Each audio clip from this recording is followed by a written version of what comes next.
So then, Endpoint against Method is our third game of the day, and it is all set to be a cracker. You can see the guys in the frame right now, but Jackie can give us all the info on the map selection. Sorry, Naki. That's all right, D-Meister. I'm backstage with, of course, the boys. Got Jakey from Team Endpoint, the coach, of course, the man that loves to do the finger guns, and then Nilzinho from Method. They're hungry to try and get this one underway. This should be an absolute slobber knocker of a game as well, so I can't wait to see how this one goes. Yeah, we're going to ban Cobble. We're going to ban Train.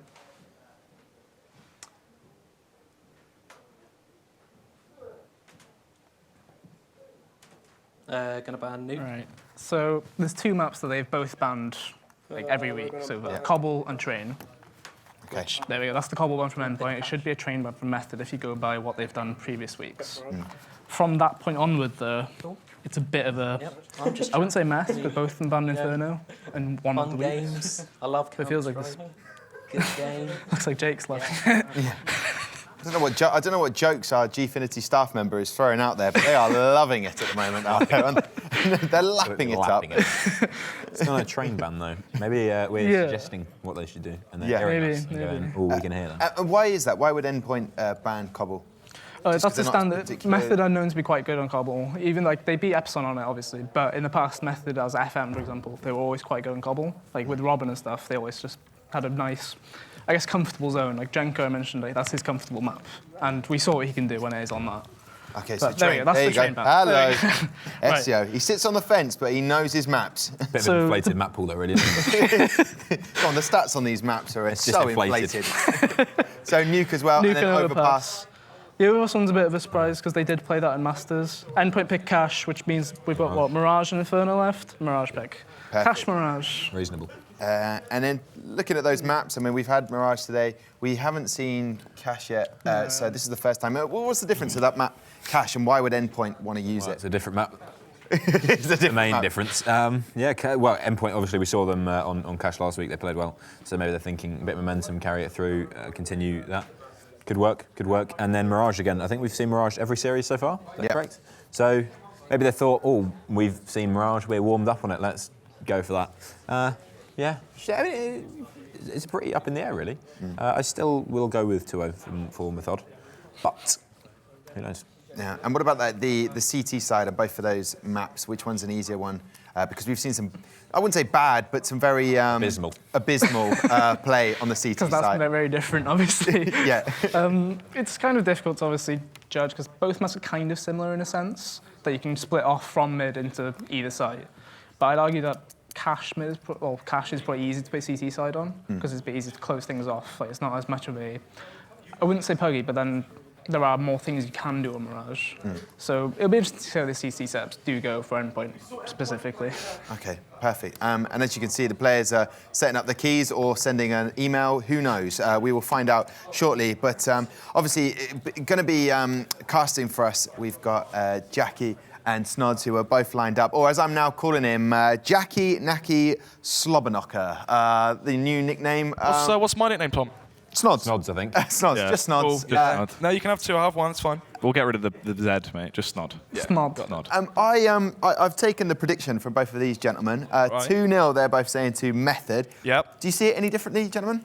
Looking at the maps as well, Cash and Mirage. Yeah, I can agree with the desk there. Probably expecting 2-0. What about you, Jack? I think 2-0, but I'm also, I'm rooting for the Endpoint boys. Of course. Of course. Ian Me and over Ben, there. former Endpoint players. Oh, yeah. There's a lot of Endpoint there. history here. Of course, of course. So, first map will be Cash, Endpoint versus Method. We've seen some success from Method on Cash. When I played on Endpoint for 2 months, we didn't prac it once. We pracked every single map apart from Cash. And now, with the new lineup, they seem to have some revitalized love for it. But you did beat Flipside on Mirage. Yeah, that's all that matters at the end of the day. There's always that, mate. Exactly, and the next map is Mirage. There you go. There you go. Okay, so you're both seeing this as good. You're going to... Method, yeah, Method. Yeah. Okay. We'll lock us in, mate. Strap us in for a Method. Yeah. All right, strap us in for a Method. Right, I'll put you down for one of those, right? I will come calling. I know where you live. Right, here we go. Method, yeah? Gentlemen, what are the key factors for winning these maps then and for these teams? I suppose it's quite easy to say that the AWP on IMI would be a big factor. Obviously, on the Cash game last week, it was kind of the main, well, I wouldn't say main reason, obviously, but it was a big reason why they were able to get into overtime in that situation. Like, even though they were 10-1 down on CT side, they still got opening picks and stuff quite often. So I suppose AWP on Imi, primary factor on cash specifically. Okay, and what about yourself, Harold? Well, they've just got to capitalise on the mistakes, really. If they can do the same thing they did last week, they should be okay. But obviously, not making those mistakes early on, so that B hold has to be stronger on that CT side. It absolutely has to be, because if they're able to capitalise, and the mid, obviously the mid presence from XL last week was excellent. But Endpoint have to hold it. Endpoint have to hold mid, they have to hold B. And if they can't, you know what's going to happen? Yeah. They're going to lose. Okay, and they don't want that in this Elite Series. It's all about getting points on the board.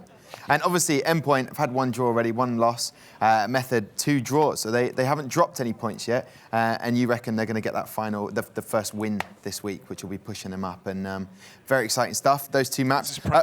Would you agree with that, Snods, Jackie, with the fact that holding that mid area and having a strong B side is the most important thing? You've always got to work the B side and the mid, right? That's quite important to most central situations. Don't know where you're going with that one, but anyway, in terms of Counter-Strike, yes, middle portion of the map on cache is important. Obviously, you're so exposed towards A if you give up highway, and you expose yourself to potentially be exploited by the B split through vents. So if you're going for that 3-1-3 setup, and you give up mid, that could be the round over instantly. Okay, well, gentlemen, listen, I'm going to leave it in your capable hands. Thank you very much. Jackie, Snods, take it away. This is the big match, Endpoint versus Method. It's going to be a huge one. Huge in size and... all of the factors that you need for a healthy Counter-Strike team there, of course. So anyway, onto some Counter-Strike. Cache then Mirage. Last week we saw the only win that Endpoint have had so far in the Elite Series was on Cache. That was 1-1 versus Infused. That was overtime though, Jack. That was 12-4 down on the CT side. They lost that T-pistol somehow, some way with some big clutches from Cryptics, Max, and obviously Imi. They managed to claw that one back and win an OT. That was a shaky game as well. Absolutely all over the place. Went down to the wire just because there were so many weird issues on either team that eventually it just came down to just raw skill rather than anything. That was weird that we even managed to get into that state. You know, we had Max getting the 1v4 to get them into a position. 1v3, and then it was Imi's 1v4, Cryptics 1v2. We had a Pickles 1v2 even to keep them in the game at one point. I think there was 4 clutches going in their favour. So that's really just land jitters, inexperience on the Infuse side. I mean, even Neil said on the desk after the win they just had versus Reason that, we did throw versus Endpoint, and you've got to agree with them.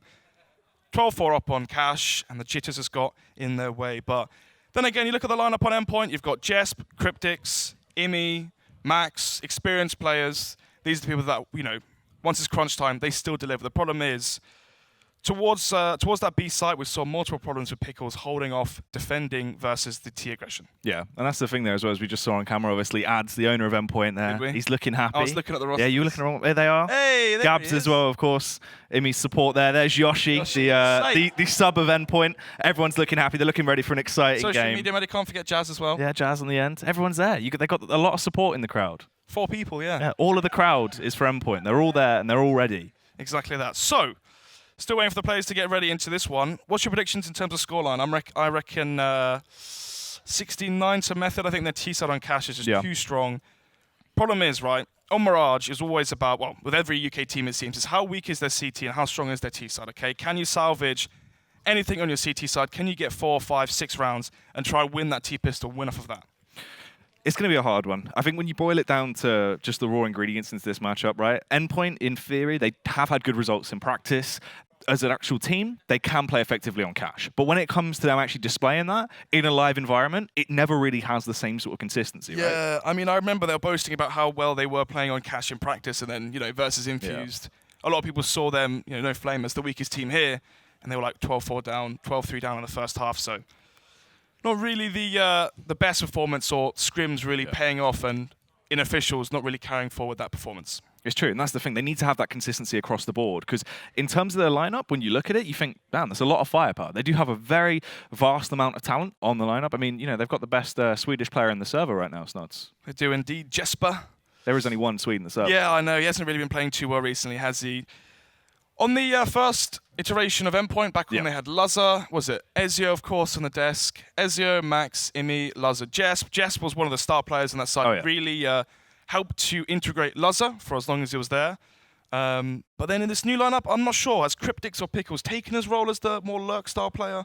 or has he just not found his comfort zone yet in the team? Well, the thing is, he does have great moments. We've seen Jesp, obviously, when he's playing to the best of his ability, he is a big powerhouse, right? Yeah. Consistently high fragging, always doing damage. He is one of those high rollers once he gets himself into a good mindset. But again, a very emotional player. Needs to have the hype behind him. This is where Jakey comes in quite massively as well. You constantly see Jake floating around Jesp, getting him pumped up, getting him built up. And that's why Jake is a coach. As much as he isn't as vocal as Neil in that sort of role, a lot more strategic, a lot more behind the scenes, and only will try and affect a player in a way where he knows it's to a benefit. I feel like Neil's someone who, God, we say that name a lot, don't we? I feel like Neil is someone who has more impact on the day in the server, whereas Jake's impact as a coach is more strategic or behind the scenes. preparing for the games, the time leading up to the games. That week beforehand is where he has his real impact.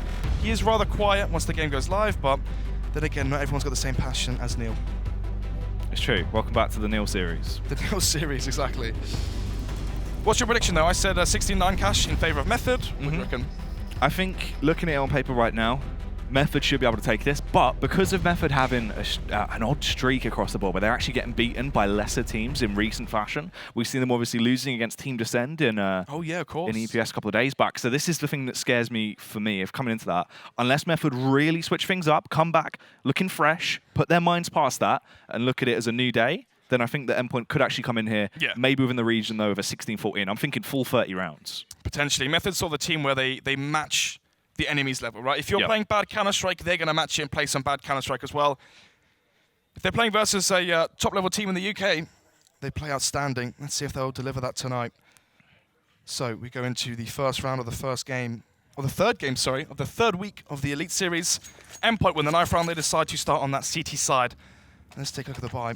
Ooh, smoke. CZ for Nilzinho. 4 sets of Kevlar to go around that as well. And on that CT side, Ian Harding, Imi there. Smoke grenade, diffuse kit. 4 sets of Kevlar. Let's see if this is going to be the fast aggression towards the Nilzinho smoke, of course, for CT. We're down to Jesper. Jesp on the early contact here will spot them out, trying to keep them at bay, just give his teammates enough time to actually rotate over to aid him. But he's getting overwhelmed because they push their way through, will eventually be punished by Weber there. Ian arrives on the scene, Imi just hammering out a couple of shots here and there, makes his presence known, hoping to ward off the opposition, but they've been able to secure the site and they now get the bomb planted as well. They have the kit, but no smoke. Mighty Max on the flank gets taken down by Stanley. We're into a 5 versus 3. That's a critical frag as well. Taking down Max there is massive to slow the pace of this potential retake, but Pickles does a little bit of damage. Cryptics as well, so key in these clutch situations, normally can be very effective if he can strike at the right time, but Genko will rip his way through him with the Glock. Cryptics there, not happy with that one. Jesp unable to find any frags as the T's flood in through B main. It's going to be the pistol going in favor of Method. That T pistol was so crucial for them. Their T side on Cash is definitely the best in the UK. I mean, we saw them play, the last time we saw them play Cash on LAN was EPS Finals versus Fish 123. And what was it called? 16-4? 16-4. So yeah, I think they had a 12-3 T-half after winning the pistol in the first buy round. It's very easy to be stuck in a rut, 0-5 down, 0-6 down versus Method on your CT side Cash. Looking at the buy as well, can be seeing the force coming up from the CTs. Max just the CZ. Flashbang, no Kevlar. Imi there, the scout, which means he will not have an AWP into that first buy round, being the new AWPer on this team Endpoint side. Obviously a role that even though he didn't want to be put in, he's actually been performing to a good standpoint. We've seen him getting some good impact frags on the table, so at least he is actually doing some damage in the situation. Has tagged up Weber as well. It's going to be 4 players in team main, 1 towards Squeaky, 2 MAC-10s, 3 SMGs now to flood this site. Let's see if these seed sets and co on the CT side can hold this. Gonna go for the explosive approach, just burst your way out, try and overwhelm the opposition, use all of that aggression in your favor, just speed your way through as the smokes do go down, they zone out the CTs, and now start going for the 1-for-1 fights. And it does go in their favor so far. They have the man advantage to play with. Genko's gonna be the one doing the majority of the damage right now as he swings wide with that Max 10 in hand trying to clear the side, but they don't realize the location of Mighty Max. Pickles does a bit of damage as well. The pistols actually start to come into play. If Max would have got the second frag on towards Weber there, it could have been huge. Could indeed. 2 versus 2 now. Weber is low as well. Was tagged by the scout. 1 shot from that scout will take him down. Gets stinked up though. Still has to cross. It's a bad smoke there from Nilzinho. Unfortunately, Pickles will take him down. Weber now in the 2 versus 1. You can see Weber, his hand is forced as well. We can't just go for the commit on the bomb plant here. Trying to use that last bit utility he had. Lobs out the flashbang, goes for the peak, but doesn't get anything from it. Just a measly tidbit of information. Imi and Pickles have to play together now for this retake. Bomb is planted, so money in the bank right now for Method. Problem is that they need this round. Imi is low HP. Has no Kevlar as well, so could take him down, but that scout's like an AWP versus Weber, sorry. As he has such low HP, Imi towards Highway will thread the needle. find that second tag onto Weber and take him down. You can see that the frustration in his eyes. He knew that he could have had that. Good rotation from Imi as well. He was towards Car, got dinked up, got spotted, rejoined with the rest of his team as well to play that 2 versus 1 very well together. Yep, good work across the board there. Pickles, obviously, as well. The great site defense coming out with that Deagle. 2 critical kills into the round that allowed them to claw it back into the position they get in. So they do go 1-1 for now, obviously stopping Method from claiming the 3 rounds off the back of their pistol win. And that's big as well, right? On your CT side, it's all about can you get to 6 or 7 rounds. You do anticipate these CTs to be losing the half, especially in the UK scene, in these UK games. It's all about how strong are your T sides, how weak are your CT sides. So, crucial force by 1 there for Team Endpoint on the CT side. Cash, going to be Imi back on the scout, obviously. P250 now brought up as well. On the flip side, though, Method on their T side will be buying up 2 AKs, SMG, and 2 Tech 9s. Mighty Max towards Highway now. That's exactly where Stanley is, but does he know Jenko's still on boost? It's going to be interesting to see how he actually plays this one. The bomb's been lobbed over, but Max doesn't spot that as well, as they want to try and stop the bomb from being left in no man's land as they take this mid control sparingly. Stanley on the SMG as well. He could be left here to try and lurk if they go back towards B. Max gets the flashbang, peeks out, gets spotted by Jenko though. Will eventually fall back. So we've got 3 players here towards mid. Stanley close highway. If a flashbang comes in, that could be the end for Mighty Max. Max spots out his back, but actually overextends a little bit, and Weber spots out his head and knocks it clean off, Snods. Does indeed. 5 versus 4 now. 1 minute on the clock and the bomb is still towards Ven. 2 players Ven, 1 player Highway. It's looking like a B split here as we have Nilzinho with just a CZ towards B main. Could go for the double fake as well. But it's looking like Method are waiting for some CT aggression. They want to go to the site where they get the next kill. If they catch Pickles here towards this A site, which they don't because he finds the kill onto Jenko and puts us into a 4 versus 4. But they are slowly pinching this A site from Highway and Squeaky. Pickles needs to do more as well. He knows the location of Stanley, but he has to get that frag to actually put them in more of a manageable spot. Right now, this does favor the T's in the position they're in. Pulse coming out as well, trying to do some damage, but actually loses his head instantly. Pickles, a big nuisance on the bomb site. Imi comes over to help him as well, and Pickles is just tearing his way through them as they push in. Great work with the FAMAS. Will punish everyone. It falls towards Weber, but Cryptix peeks out and says hello, finds the kill with a UMP, and they also get the extra cash off the back of that. Forced by Lost by Method there. 3 players staying alive for that CT economy as well on the endpoint side. Means their money will slowly start to build. Let's take a look at the buy now. Obviously, we saw Pickles last week on B. Yep. Had a lot of struggles. Endpoint said they changed some stuff up on their CT side. Cash is looking like they've moved Charlie Pickles from B towards that A site anchor. Better angles maybe for him. He's known for having good aim and not, typically the best positional play. Obviously, a site like A, peek towards A main, peek towards Highway. He has the aim. And obviously we saw some very nice headshots coming in from him as they tried to take control of that site. Going to be eco now for Method. Endpoint need 4 or 5 alive to build up their bank slowly. Pickles playing it smart as well. Plays the retake, doesn't take any risks. And instead they will have the range advantage in this retake. Yep, smart stuff right now as they just hold back and then going to play together as a unit as they walk their way through, hoping to just go blow for blow and come out on top here in this retake. Pickles gets dinked down though and eventually will be taken out by Stanley. Imi tries to retaliate with a UMP in hand, gets off a bit of a spray, and eventually will find the frag back on towards Stanley as there's only 3 teams remaining now as well. This terrifying trio hunkered down, ready to try and ward off the defense that's coming through, but the retake goes swimmingly so far until Nilzinho will strike through the smoke, eliminate Imi, but even then this is unlikely he'll do anything else. The defuse comes out, only 2 casualties for the side of Endpoint, a pretty clean round as we now work our way back through to the next buy for Method. We do indeed. So once again, 3 players staying alive for the Endpoint side. You can see 4,000 across the board.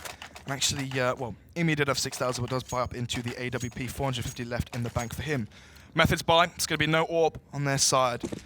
Pulse, Jenko, Nilzinho, they can all wield the AWP. They seem to juggle it around depending on playstyle and what they need. Nilzinho is more of that supportive AWPer. Pulse is your all-around AWPer, can do everything, and Jenko's the fast, aggressive AWPer. Talking about aggression, Imi matches it, takes down Jenko. Massive opening frag there for Imi. He's also toying with Jenko, but unfortunately, he will get taken down. Pulse even that was towards the wall, so he strikes his way through, nearly gets the follow-up kill. If he would have taken down Pickles there, Snods, it would have been a massive catalyst into the round for Method. They still find their way on towards the site, but dazed and confused, Stanley loses out in a 1v1 with Mighty Max. He does indeed. 2 versus 4 now. Low HP onto Pickles as he is towards Forklift. Can play the headshot angle if he crouches as well. Good money from Nilzinho. Will flush out Mighty Max from quad. Jumps back towards side, but he's safe here. Weber though, there's the gap in the door, trying to spray him down, but just tags him up. Pickles finds the frag onto Nilzinho as well. Weber once again in the clutch and does lose that one. 1 versus 4. Another buy round 1 for Endpoint and 4 players alive once again. It's really good as they're storming their way through. Thing is as well, they need to try and minimize the amount of casualties they lose per round. Right now, they're doing a fairly effective job of it. We only saw, what was it, 2 players went down into that? 2 again, yeah. and then 1 in the previous round. Yeah, which is pretty good overall. They're keeping that economy sustainable. Obviously, Imi as well, they need to try and keep that AWP out on him. He is going to be going for those more aggressive picks. It was a good opener into this round. Pickles right now, 11-3. Yeah. 11 kills after 5 rounds. Let's see though. Pistols, eco for the T side. And Jenko's already taken out the sky by Imi as he drops from heaven. Puts us into a 5 versus 4, 1 minute 30 on the clock. The T is just waiting for some aggression towards mid, but if you're Endpoint right now, you've been winning the slow pace with the game, playing it slow. They're winning the retakes versus the Pistols. No need to give up casualties. Yep. Smart stuff, obviously get that opening frag. Max towards mid, still playing it back. He will get some information off the early spam that's coming out from Weber there, but has no reason to really commit into this, as you said. Hold the crossfire. Unfortunately, Jesp actually will get punished by Pulse's Deagle. He will indeed. That puts us into a 4 versus 4. 1 minute 10 on the clock. T's could have mid as well. CT defense is split right now 2-2. 2 towards B and 2 towards A. They've made a smart decision here. You lose a portion of the map, you need to get map control back on your CT side. You've got Max pushing towards A main, should spot all the information he needs. Cryptic's in position as well, just waiting for them to try and burst their way round through Vent. Has the Molotov, this will force their hand. Stanley has to commit into this, but Cryptic's dispatches of him so swiftly as well. Finds the headshot, hungry for more as he hunkers down, ready for the push to come in. But Weber will eliminate him with a Deagle. Imi on the site with the AWP. Could be a little bit awkward for the man, but hopefully he can pull something out of his hat. Struggling to connect the actual shots, but will take down Milzinho in a 1 versus 1. But Weber still consistently just ripping his way through with this Deagle, Snods. Pickles will try and take the fight, holding towards CT cross, spots out his head, but couldn't quite connect the shot. Starts to get overwhelmed from both angles. They're pushing individually though. If he finds this frag towards Max, this could become a little bit awkward. Luckily enough, they do play together, peek at the right time, and they take him down. 3 players falling on that CT side versus the Pistols and eco of Method. Once again though, that's another round on the CT side from Endpoint. Impressive so far. Yep. We saw them only get 3 rounds on their CT side versus Infuse last week. Pickles revitalized on the A side, 13-3 now after just 6 rounds, so keeping up that 2 frag a round. And this is the thing as well, it seems like, as you sort of spoke about there, they found the role that Pickles can excel in. He kind of always was more of that sort of Peggy to the Endpoint team back just when aim, had Peggy yeah. in there. You want to rely on him more for his individual sort of sentry capability. Pickles, you hunker him down the site, allow him to rip his way through with that unreal individual prowess, and not worry about him having to command a site so much or call the pack and have to make those split-second decisions. Exactly that. So, 1 minute 30 on the clock. It's going to be the slow default here from Method on the T side. No AWP into play once again, but it will be the AWP in the hands of Ian Harding. Imi, once again, wielding that gun. Whenever we cast Method on Cash, it seems like on the T side, they always have Jenko and Stanley boosted up on their T side, and they go for picks. Imi now onto a white box, might be able to catch them off guard with this off angle.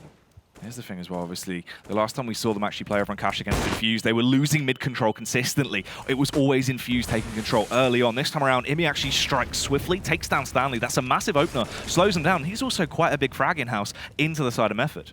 He is indeed. So 5 versus 4 there. Imi finds the first frag for the CT side. As we are into round number 7. Jesp playing back checkers. Weber unfortunately doesn't quite have the Molotov, but has the aim instead. Lands the headshot onto Jesp. 4 versus 4, and they're swarming this B site. Just going to try and overwhelm Cryptics here. He's hunkered down, luckily enough, and he will try and peek at the right time, but plays it poorly, unfortunately. Will lose his head as Jenko strikes Imi. Burnt to a crisp nearly as well. Forced to fall back. He didn't want to get sent off to the Burns Ward just yet. Oh, it's a shot through the smoke as well onto Pulse. That's quite lucky. That puts us into a 3 versus 3. The Molotov comes in towards default as well. This could be winnable now for Endpoint after that. Definitely still manageable as the nades come in, but they are burning through their utility. They only have the Flash and Molly left on Mighty Max. They're trying to get the information. You can see hoping to just get one extra little bit of an advantage into the round. Max coming in from the rear could be the difference maker if he catches Jenko off guard here. But timing is going to be so key. Flashbang goes out, they try and strike together. Jenko unfortunately sidelines it. Pickles fires back though as Pickles gets 2. He will then fall in. He comes in with a final shot though. They lock it down. A defuse as well. Endpoint right now rolling through on their CT side. So 3K there for the IGL captain himself, Imi. Shot through the smoke onto Pulse. Suddenly opens up the chance for that retake to happen. B-site Cash, notorious for being one of the hardest sites to retake, along with, you know, your A-site Cobbles, your B-site Mirages. The reason being is there's so many close range angles, there's so many crossfires that the T-site can have. So when they have that man advantage, it is a huge advantage in itself. 6-1 now, Method 5 round deficit for them as they're going to be forced onto another buy. 4 AKs, 1 AWP onto Nilzini, but lack of utility for him. And this time it's not Pulse, it's on Jenko on the AWP. It's going to be Nilzini. We should set up some more of a passive style, maybe holding towards checkers while the riflers push up. Instead though, it's Weber on Lurk, going to be boosted up. This might mean a B execute towards that B site, and then Weber late peeks to try and catch any rotations through vent. Just setting up their nades. Genko leading the charge here with the AK instead of the AWP. Imi rotates back around towards CT to hold B main. If any of these T players walk into Imi's AWP in his current form the past few weeks, they should be taking out the server. Jess peeks towards mid, spots nothing, so they know they're stacked towards a site. They're stacked towards A or B. Without the information, though, they still have to play 2 to a site. Imi could be blocked off very easily here playing towards CT. They do have the utility to zone him out quite efficiently. Just depends how the T's actually play this, Nods. If they peek dry, surely he'll get the opener. There's the smoke coming through from Stanley. If he peeks late, though, before it blooms, could be kind of awkward. Imi as well, doing the old classic now and then. Keeps getting those smoke shots off. Doesn't go through the smoke just yet. Eventually will, though, towards headshot. Jess now towards vent. He needs a flash towards B main, and he gets it, but blinds himself as well. T's just stampeding away from the B bomb site. They're rotating back to A. It's down to Max and Pickles. He's had a good performance so far, but he's really going to have to step up now. 35 seconds left. 4 players towards T main, and 1 player towards mid. Probably the 2 boys in blue you'd want towards that site, though, if there is going to be a bombardment towards it. Max and Pickles definitely got a lot of firepower behind them. They are going to slowly tiptoe out. Max is aware of this, though, finds Genko, then the flick as well. Back on towards Pulse, hungry for more. Spots out Nilzinho and strikes upon him. That's a hat-trick for Max so far. Can he make it the quad kill? Unfortunately not, as Stanley will return fire. Weber as well comes into effect, but there's Imi. No shut down Weber. There's no time at all. We can grab the bomb, but he just has to hightail it out of there. Jesp's in the rear, and he will strike. 7-1 now. Another buy round 1 for Endpoint. No bomb planted as well. There should be the quasi buy now from Method on their T side. Tech9, armor, light utility. Could go for a door burst. Could go for a burst through the B main smoke. You know, Imi's been AWPing B a lot. You could expose that. They leave, Cryptics alone towards B side often. So, pause comes in. I believe it is tactical on the Method side. What are they thinking about doing? So, one of the setups we've seen so far is when Imi is AWPing towards CT or B main, you have Jesp there close towards vent. One of the problems with AWPing towards B is you're so susceptible to an execute. If you are an AWPer, you generally want to say, okay, the T's know I'm AWPing B. They might exploit that. I need someone vent. I know Pulse calls that. I know I used to call it. Yeah. Question is, Ian Harding, I'm sure he will, but we've seen Jesp there already, actually, so he is doing a good job on that one. Having that player support towards vent is huge. You can see what happens if a good time flashbang comes in towards B main, just drops out, sprays down a player, sprays down 2 player. Even if it goes 1-for-1, just denying the push is all that they need.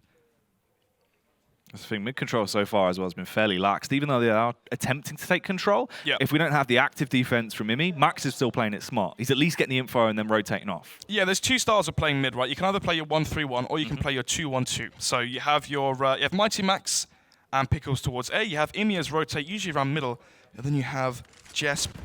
Sorry, Jesp is the mid player, and you have Imi and Cryptics towards B. If you do play the 2-1-2 setup, which they are now, Imi is actually anchoring the mid position right now towards connected with the AWP. You play to give up mid, right? You rotate that AWP towards quad, you can hold highway, you rotate it back towards CT, you hold B main, you have a rifle, play back checkers and hold vents. Or you just hold towards connector, you play back in CT spawn, but still, the way they play it, they're playing to give up mid and they're forcing the T's into their crossfires, into their sights, into their stacks. And it's been paying dividends so far as they are 7-1 up. 6 rounds now separating these 2 teams as we head into round number 9. It's going to be the CZ on Nilzinho, 4 AKs around him. And once again, the AWP on him. Still just trying to go for those pop shots, at least make his presence known, but the true attack is coming towards the A bomb site. They peek out dry as well. No information has been given away for free. Max will strike first, but Genko retaliates. Max could be caught off guard here as well. He's trying to get the Molotov down, but somehow he's just able to stay alive and tear his way through. Max, the one-man army there towards that site, but eventually he will fall. It's on Genko and Weber now. So, Weber towards vents. What can you really do here? 3-man CT rotation from Carr. Or off the cross, maybe the smoked highway, so the fact that he's fallen there, Genko has died. But look, they smoked the cross. He has no effect into this round. He will go for the smoke, though. Actually finds the first kill and the second as well towards Cryptic somehow. Imi's going to tap the bomb. Looks like he might actually go for the full commit. Weber's charging towards him, but Imi gets away with it. Does he get the frag as well there? I think he has. I can see his knife in his... Oh, is he teabagging him? Imi's gone for it. Dear. The birthday boy. Absolutely loving it. What is it? I think it's 7-0 on LAN for Nilzinho, is it? Obviously, they won 4-0 Insomnia finals. Yeah. They won 3-0 in the UK Masters finals on LAN. So, a 7-0 streak Nilzinho has over Imi. This might be the game that breaks that map streak. 8-1. It's like when the Undertaker loses a match at WrestleMania. I don't watch wrestling, mate. It's another reference that just goes over my head. I'm so sorry. It's fine. It must be so bad casting me. I apologise. Well, that's just terrible. Cheers, mate. Love you too. 8-1. 1 minute 30 on the clock. 5 AKs on that T side. No AWP onto Neilzinho, Genko, or Pulse. So they're going to be playing the 5 rifle setup. When you play that 5 rifle setup, you usually play for the trade game. You go for contact plays. You stack up together. You have close spacing between each other, so you can go for the trade frags. But Neilzinho is alone towards B main. Imi might be able to pick him off one by one. Depends the individual battle coming into this. It's important as well, because if they keep playing like this, they have to just keep themselves rallied. Endpoint are a team that if they do take a big, impactful hit, that's what can stagger them and actually cause them to drop mentally. But right now, everyone's riding high. They're looking happy. They just need to keep this mentality as they find their way through. Jesp towards Vent here could be so critical as mid control is being encroached upon. T's trying to slip their way out. He will strike, finds the first frag, gets back as well, and has so much information. But he needs to try and get another kill to aid his teammates, get them time to rotate over. Unfortunately, falls, but Genko ripping his way through. So impactful. We did get them low, but they're just dying all over the place. This is awkward now. Imi and Pickles to attempt to retake, highly unlikely at this point. Surely not another shot through the smoke here from Imi. Instead gets flashed off the angle. May have to just save here. Get 8-1 up. Yeah. These have been close rounds, remember, Jack. 1 versus 1s, 2 versus 2s. Sliggy, if we can see the money real quick. So yeah, look at that. 2,000, 4,000 onto Pickles, Max, and Imi, and then 350 onto the rest. So if they save this, Imi can drop over 2 guns. Pickles can drop a, how much are they going to get? 1.4k. Yeah, so Pickles can drop over a gun to Mighty Max. So if they save, they can actually have a 4-buy or 4 rifles into the next round, and that next round is so crucial, right? That's where they can try and reset Method once again. This is going to be 8-2. If Endpoint win this next buy round, make it 9-2 in their favor, then they could be running away with a big lead here, Jack. Crazy as well, actually, how many bomb plants we've seen go down for Method right now. Been able to get 5 consistent plants. Obviously, they work their way through, which is pretty scary. Pickle's actually doing damage, though, into the late rounds. Yeah. As long as he stays alive, that's actually a nice little bit of damage done to their economy as well. They are going to be forced to rebuy quite a few AKs now. So, let's see what the buy's like on the T side as well. Cryptic's there, in front of your screens. That's the Bianca for Endpoint. Behind him is Mighty Max. Weber there. He's the player that takes some of the mantle of calling, right? He's the one that suggests to Neilzinho, okay, look, this doesn't work, let's try this, let's change this. So it'll be interesting to see exactly what information he's giving everyone to his team. Somehow, someway, Mighty Max is blind, but eventually uses that jewel. Bit awkward there, Max getting taken down very early on. This time around, Method actually having that early advantage in their favor could affect the flow of the game, as mid-control in the previous rounds has been quite hard to take, but it was a breeze this time.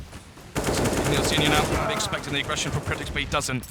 Through the smoke, he will find that frag, though. On the other portion of the map, Imi will fall towards mid and opens things up. Weber gets tagged as well in Vent, knocked down to just below 40 HP. Pickles has somehow gone for the push all the way through A main. He gets behind them, takes down Genko. This is ridiculous. Look how much map control has now been sectioned off by the CT stunts. 1 minute on the clock, 3 versus 3. Pickles in the back lines, in the flank. Stanley now needs to find his frag onto Pickles, put it into a 3 versus 2. Weber's low HP as well. Spots outstanding, doesn't see the bomb just yet. The bomb is on Neilzinho towards B. It's a big frag to find. Pickles nails Stanley through the head. Pulse now, sorry, had the bomb. But Pulse towards B alone. Weber towards mid. If he finds a frag towards A, that could sell a fake. But nevertheless, we're going to be seeing the reset onto Method's economy. Thing is, Pulse can't rotate properly here as well. No matter where he tries to go, he is cut off. So Weber has to come over and try and assist him. They are going to go for the full-on forced attack towards the the B site. Sorry, but Cryptics hunkered down could be such a nuisance. Doesn't have any nades to play with, but can make the call out. He's going to get that information. It's too late into the round for this to be a fake. They know it is going to be a commit as well, so the full rotate comes through. They need to try and assemble and actually shut this one down, though. They are going to arrive on the scene. Jess will strike first, takes down whether it all falls in the hands of Pulse. Unfortunately, he can't clutch it. That's 2 frags for Jess, and another round for Endpoint. 9-2, money reset right now for Method on their T side. In the preface before this game, I said, Method are known for how good their T side cash is, right? But it seems like it's just falling flat so far. Usually, they go over boost, they find so many kills toward that middle portion of the map, and then from there, they've already got the man advantage. They just simply split towards the site and play the trade game. Endpoint aren't giving away the early frags. Method, in the 5 versus 5s, when they're a man down as well, they're still trying to brute force their entries towards these sites and just get crossfired and taken down by the AWPs and rifles from Team Endpoint. The reset comes in. A Glock onto Neilzinho. Why is Weber bought an AK? Did he save that? I don't think he did. No, it was they all died. Yeah, so they've all bought. So Neilzinho Someone buys. dropped him that as well. This is confusing. So Nilzinho does have a Glock. He bought smoke, Kevlar helmet, and I believe he must have expected to be dropped to Tech 9 or something, but instead it's going to be the AK in the hands of Weber. One of the most established people in the UK scene. If there's someone you want with that rifle, it's going to be him. Oh, yeah. A ridiculous wealth of experience there. I mean, we saw him over and obviously back in the Source days, tearing his way through the German scene as well. Always been around doing damage, but can he roll back the years into this round, Snods? That's going to be the question. It's all about today, and that matters, the attack towards this A bomb site. Playing retake as well towards Highway and Car. Pickles and Imi to do as much damage as they can to the T's as they approach the site and once the bomb is down. You mean the elevated angle? The support is close by as well. It just depends how they actually play this one. Method using their utility to zone out the CTs efficiently, force them to bend, and see if they can break them after they get their way on towards the bomb site. Imi doing damage, actually comes out big with 2 frags. Pickles chimes in as well, taking down Weber. This is huge so far as they haven't lost a single man. It's been a clean sweep. If they can have a clean round into this, it would be great, but Pulse puckers himself up a little bit, does grab that deagle and start to do some damage. Snods finds the head of Pickles, trying to respond that on towards Imi as well, as they are retaking together, but Nilzinho is actually hunkered down as well. He's got his AK back from Weber. He scooped it back up and trying to do some damage. Caught off guard though, unfortunately, he gets sidetracked. Pulse is still trying to do something towards the end. It isn't quite meant to be. They do take a couple of casualties, which a few dinks there and there. They get the bomb plant on Method as well, so at least they have a little bit of a boost going into this next round. Double digits now for Endpoint on the CT side. 10-2 is the scoreline. I did not anticipate this, Jack. Yeah. Stellar performance from Endpoint. Seems like when practice doesn't go well, in officials they play well, and vice versa when they have good practice, so maybe that's a sign, who knows. 10-2 now. It's going to be 8-round deficit for Method on their T side. Round number 13. Going to be the eco as well. They might be forfeiting round number 11 for Endpoint. Or back onto Imi. AK's picked up for Pickles on Max towards that A side. Jesp and Cryptics on the M4s. And on the T side, it's going to be no sets of Kevlar. Tech 9s, P250s. That's all they have in their arsenal. Going to be stacking up towards B, going for the burst towards the speed bomb site. But good CT defense here. Cryptic's in position. He's been looking good in the previous round. Back with Jesp as well, the Swedish superstar that starts to hammer down. Unfortunately, will fall short. Max comes into effect as well as Cryptic has fallen. There's Imi doing his old standard play, jumping down, striking from CT. It's just Stanley and Genko left, and they are spread thin. Bombmaster across to the site as well. There's a gap in that smoke, and actually, Imi will take advantage of that. Stanley does fall. Genko now the 1 versus 3. Flashbang comes through. Genko, best case scenario, if he gets the bomb plant down, just gets that extra little bit of a cash bonus because it's unlikely he wins the round here. They have 3 members still alive on the side. Imi gets a lot of information as well, going for these jiggle peaks, just toying with him right now. They don't want to allow him to do anything into this one. He is going to try and strike, but Imi will overpower him. Another 3k for Imi on the AWP. That was the eco, of course. No sets of Kevlar, so nothing to read into that much. There will be 11 rounds on the CT side for Endpoint. Weber there shaking his head. He knows exactly how detrimental this is going to be in the next half, right? If they lose the pistol, that could be it. The first map lost in seconds. Still though, round number 14, 5 AKs. We haven't seen an AWP come out, and the T side have been used effectively. We saw Nilzinho just hold and play quite passive with it. I want to see Genko Pulse play aggressive and try and find the first entry, just as Imi is now towards B. Look at this, the contact AWP play. That's great as he's able to pull it out, takes down Genko. There's another frag going their way as well. Cryptics pops the head of Pulse. This is the round where Method needed to try and do something, give themselves a buffer into the next half, and already they have no idea what's going on. Great shock and AWP play from Endpoint there. Exactly that. 5 versus 3 now, Cryptics is low. Spray comes out from Stanley. You've got Mighty Max towards Vents as well as backup. Crossfire comes in from Max and Cryptics and then lock it down. 4 versus 2. The player of low HP has fallen. That's Cryptics. That's what you want, especially. 4 players on their CT side, all of them full HP. Method now backs against the ropes. Bomb towards T-spawn. Nilzinho towards mid-main. They have no control over the map. They have to retake it. That's Pickles towards the A side. Boost will come in towards mid, maybe? Actually, no. They were thinking about it. But instead, Weber and Nilzinho, these guys have been playing together for years and years. Right now, they have to make sure this chemistry shows. It's true. Boosted up towards Shroud as well. He's in a prime time position. It just depends if they actually clear this. Sometimes you do see teams get hesitant in these situations. They try and barge their way, and Nilzinho and Co should be aware of this. They normally check it quite consistently. Pickles, if not, will be such a powerhouse from this angle. He spotted out the barrel of Nilzinho's rifle as well, so he knows they're starting to come through. They walk out blindly, strikes with the first frag. Weber tried to respond as well, but Pickles will hammer down, finds their headshot, and Endpoint still trucking their way through. There it is, 15-2. Endpoint 10 rounds in the lead after the first half, and there's still one more round to play for. There's a big difference between a 12-3 half and a 13-2 half. Yeah. 12-3, you win the pistol. Don't allow the T to get the bomb down. Win versus the force fire, win versus the eco. You could be seeing a 12-6 scoreline. And then, yeah, Method could definitely bring that one back. 13-2, though. That's where things really do get dire. Round number 15. Tech9 sees head by for the T side. Gonna be going for the door burst. Mighty Max boosted up, holding for the cross towards forklift. Pickles towards quad as well. They're in great positions to counter the door burst.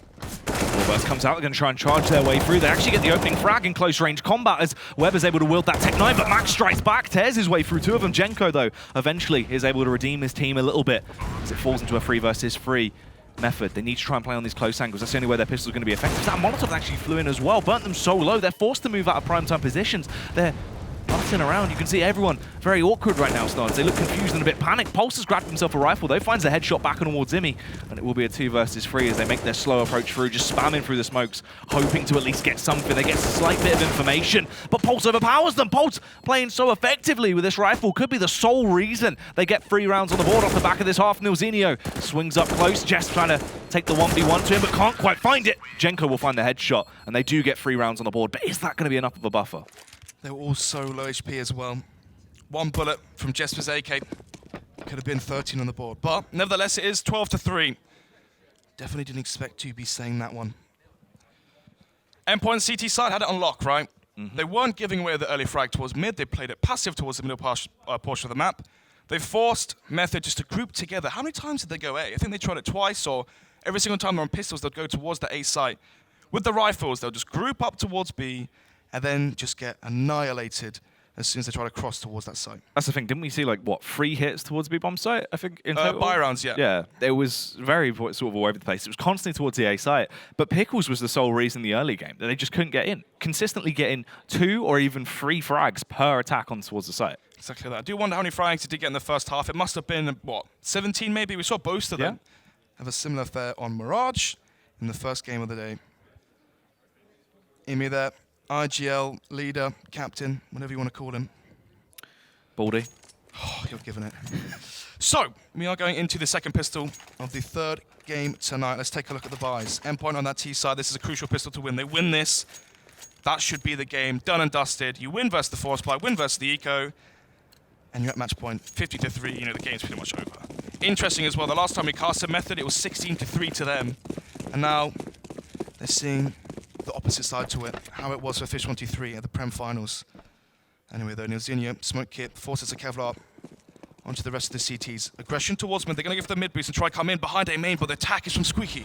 As they're going to try and flood their way through. Can the CTs actually hold this back? Nilzinho kicks it off, but Mighty Max has been able to slide his way in towards the bomb site fairly smoothly, gets it planted as well, and this full retake comes over. They're losing men all over the place, though. Max and Jess fall. It's on Cryptics. Normally, he is key in clutch situations, but this was too much of a tall order, and Stanley takes him down.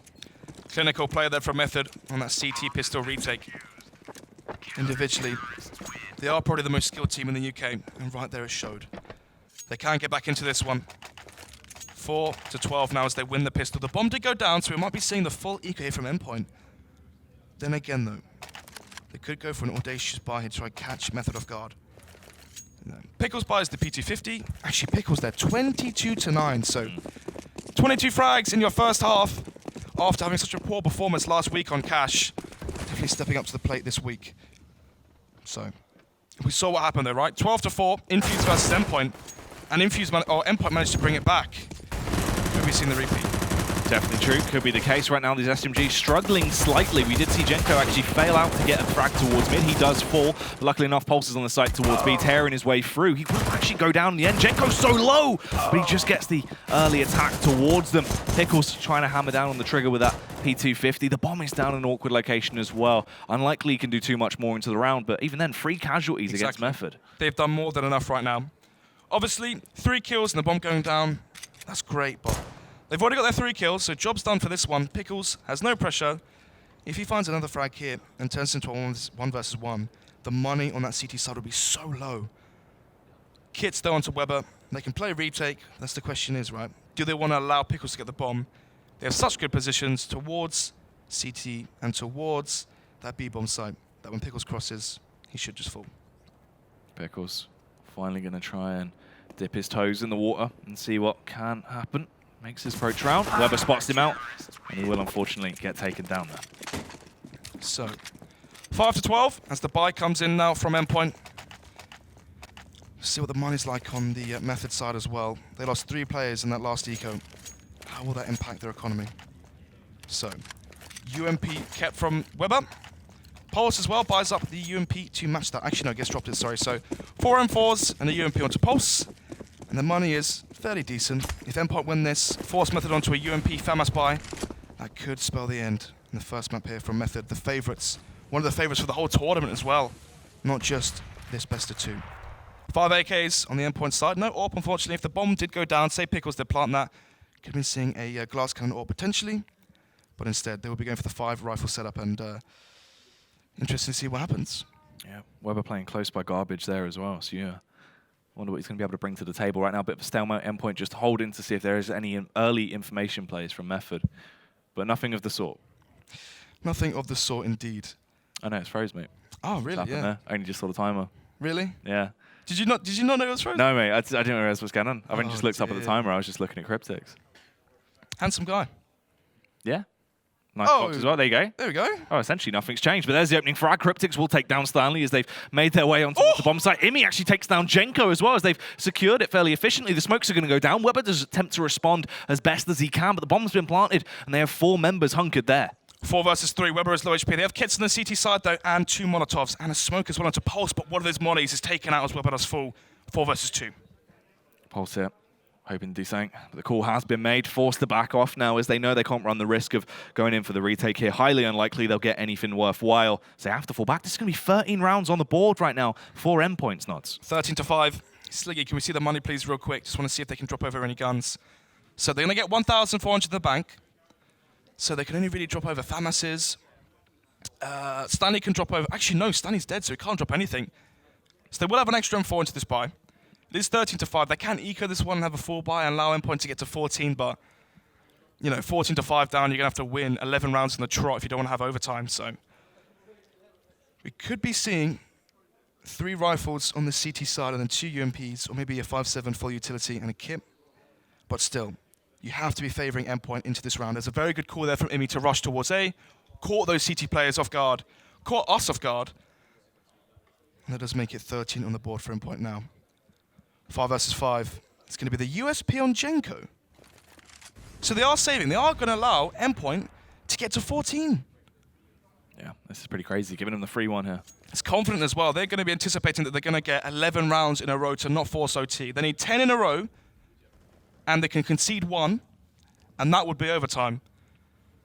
But still, you have to be favouring Endpoint now. 5 AKs. This is the dream scenario. I don't think they're going to be anticipating playing versus the Eco. That's why they're playing so slow. They think this is a real buy round. Nilzinho and Pulse do have rifles, but they're playing so passive with them. They have both the rifles stacked towards B. If this is an execute towards the A site, they will save the M4 and AK. But if they're lucky, and Imi calls to go B, they're taking the risk. Making that plane out towards mid. They are going to get themselves into elevated angle. Csgo, most he can do is get some information. Spots out the foot as Jasp, and actually falls back though. Going to go for the peek once again, but they're up close personal now. Should be fairly easy. The flashbang goes over. He's going to be blind. Imi will get the opening kill. Actually not. Csgo strikes, overpowers Imi with a pistol in close range. Pickles will be able to get the trade back, but this leaves them in a 4 versus 4. Stanley as well. Close proximity towards door. He's going to be such a nuisance when they flood their way in towards the bomb site. That CZ can be an absolute powerhouse. Up close like this. Strikes upon Max from range as well. Takes him down, but wanted to focus towards door. Cryptics will return fire as they fall into a 2 versus 3. Weber's low, but they still need to get towards him as Nilzinho is just shredding them. 1 versus 3. Finds the first frag. Weber 2 HP. Nilzinho full HP. Kevlar, armor, and the AK. Jess takes the fight, finds a frag to Nilzinho. This is actually manageable with the elevated angle from Weber. Even though he was low, had a better angle, is able to rain down. He played that so smart. 2 HP, no Kevlar. He went for the off angle to catch Jesp off guard, and it worked. This might force an eco here. Actually, no. Imi goes straight for the buy. Double flashbang, AK Kevlar helmet as well. And there will be a buy on that T side. 2 Deagles, 1 Tech 9, 2 AKs onto Max and Imi. Are they going to play this one fast, Jack? 5 players heading towards the A side. They could boost and go over mid, but it's looking like they don't want any of that. Max going towards door, 4 players towards A main. Stanley here with a flashbang as well. This could spell the end. They shouldn't be ready for this. They're all entirely blind. Stanley gets the first frag. Isn't overconfident as well. I like that. Gets the first opener and then falls back, but takes down Max in the actual round as well. This is huge. Pickles and Jess can retaliate as they start to dispatch the opposition fairly swiftly. Genko letting out an absolute hailstorm of bullets from the M4 here. Wants to stop them from crossing. The bomb gets dropped, Snods. Cryptics, sure he's on the site, but he's got nothing that he can plant. He gets overpowered by Genko as well. 3 players staying alive for the Method side. Jess typing away, saying what was wrong into that round. They had the 3 versus 4. Obviously, Stanley got the first frag, was traded out, and then just found a nice headshot towards Heaven onto Weber. But instead, they come back. Cryptic smoked off the site as well towards Highway. He didn't do the smoke that blocks off Highway and Car. So Endpoint taking a tactical pause here as well. What is it, 13-7? They don't want Method to get any momentum after winning that round. Thing is as well, when you look at it right now, even though it is a close, it's actually quite a dominant scoreline for Endpoint, and it looks like they're close to being able to close this one out. With Method, even if they go through a half with sort of 4 rounds, 5 rounds, you can never count them out. Exactly. They can always instantly bounce back on their other half. And this is where Jake needs to come into effect as well. You can see as well, he has the, what is that, a notepad? Not really a notepad, but printed off strats, right? So if you remember Zeus and Fallen, I remember the first time, what was it, that DreamHack Winter, it was like 2015, and Zeus had the notepad, and he was just reading off strats one by one what he thought would work when the tactical pauses came in. Jakey might be trying to mirror that. Has the list of strats, thinking about, okay, they're doing this, this, this, we can do this, this, this, try and counter that. Method on the CT side, what are you pointing out, Jack? Off the double AWP, mate. Oh yeah, wow, I didn't see that. So Pulse and Weber AWPing. Genko not on the AWP. I thought Genko was the primary, but you never know in this scenario. He has 22 kills with the rifle, so if he's in form with the rifles, just keep him with that. It's going to be 13-7, round number 21. Fast play here. This could be the doorburst once again. They have Deagles, though, on 2 players, so Deagles, mobility, not really something you say in the same sentence.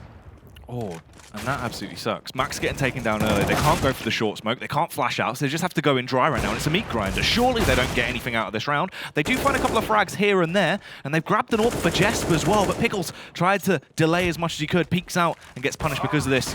Jesper as well won't be allowed a bomb plant. Tried to strike with the AWP and falls. Method now only in a 5-round deficit. 13-8 is the scoreline. Endpoint can go for another buy here.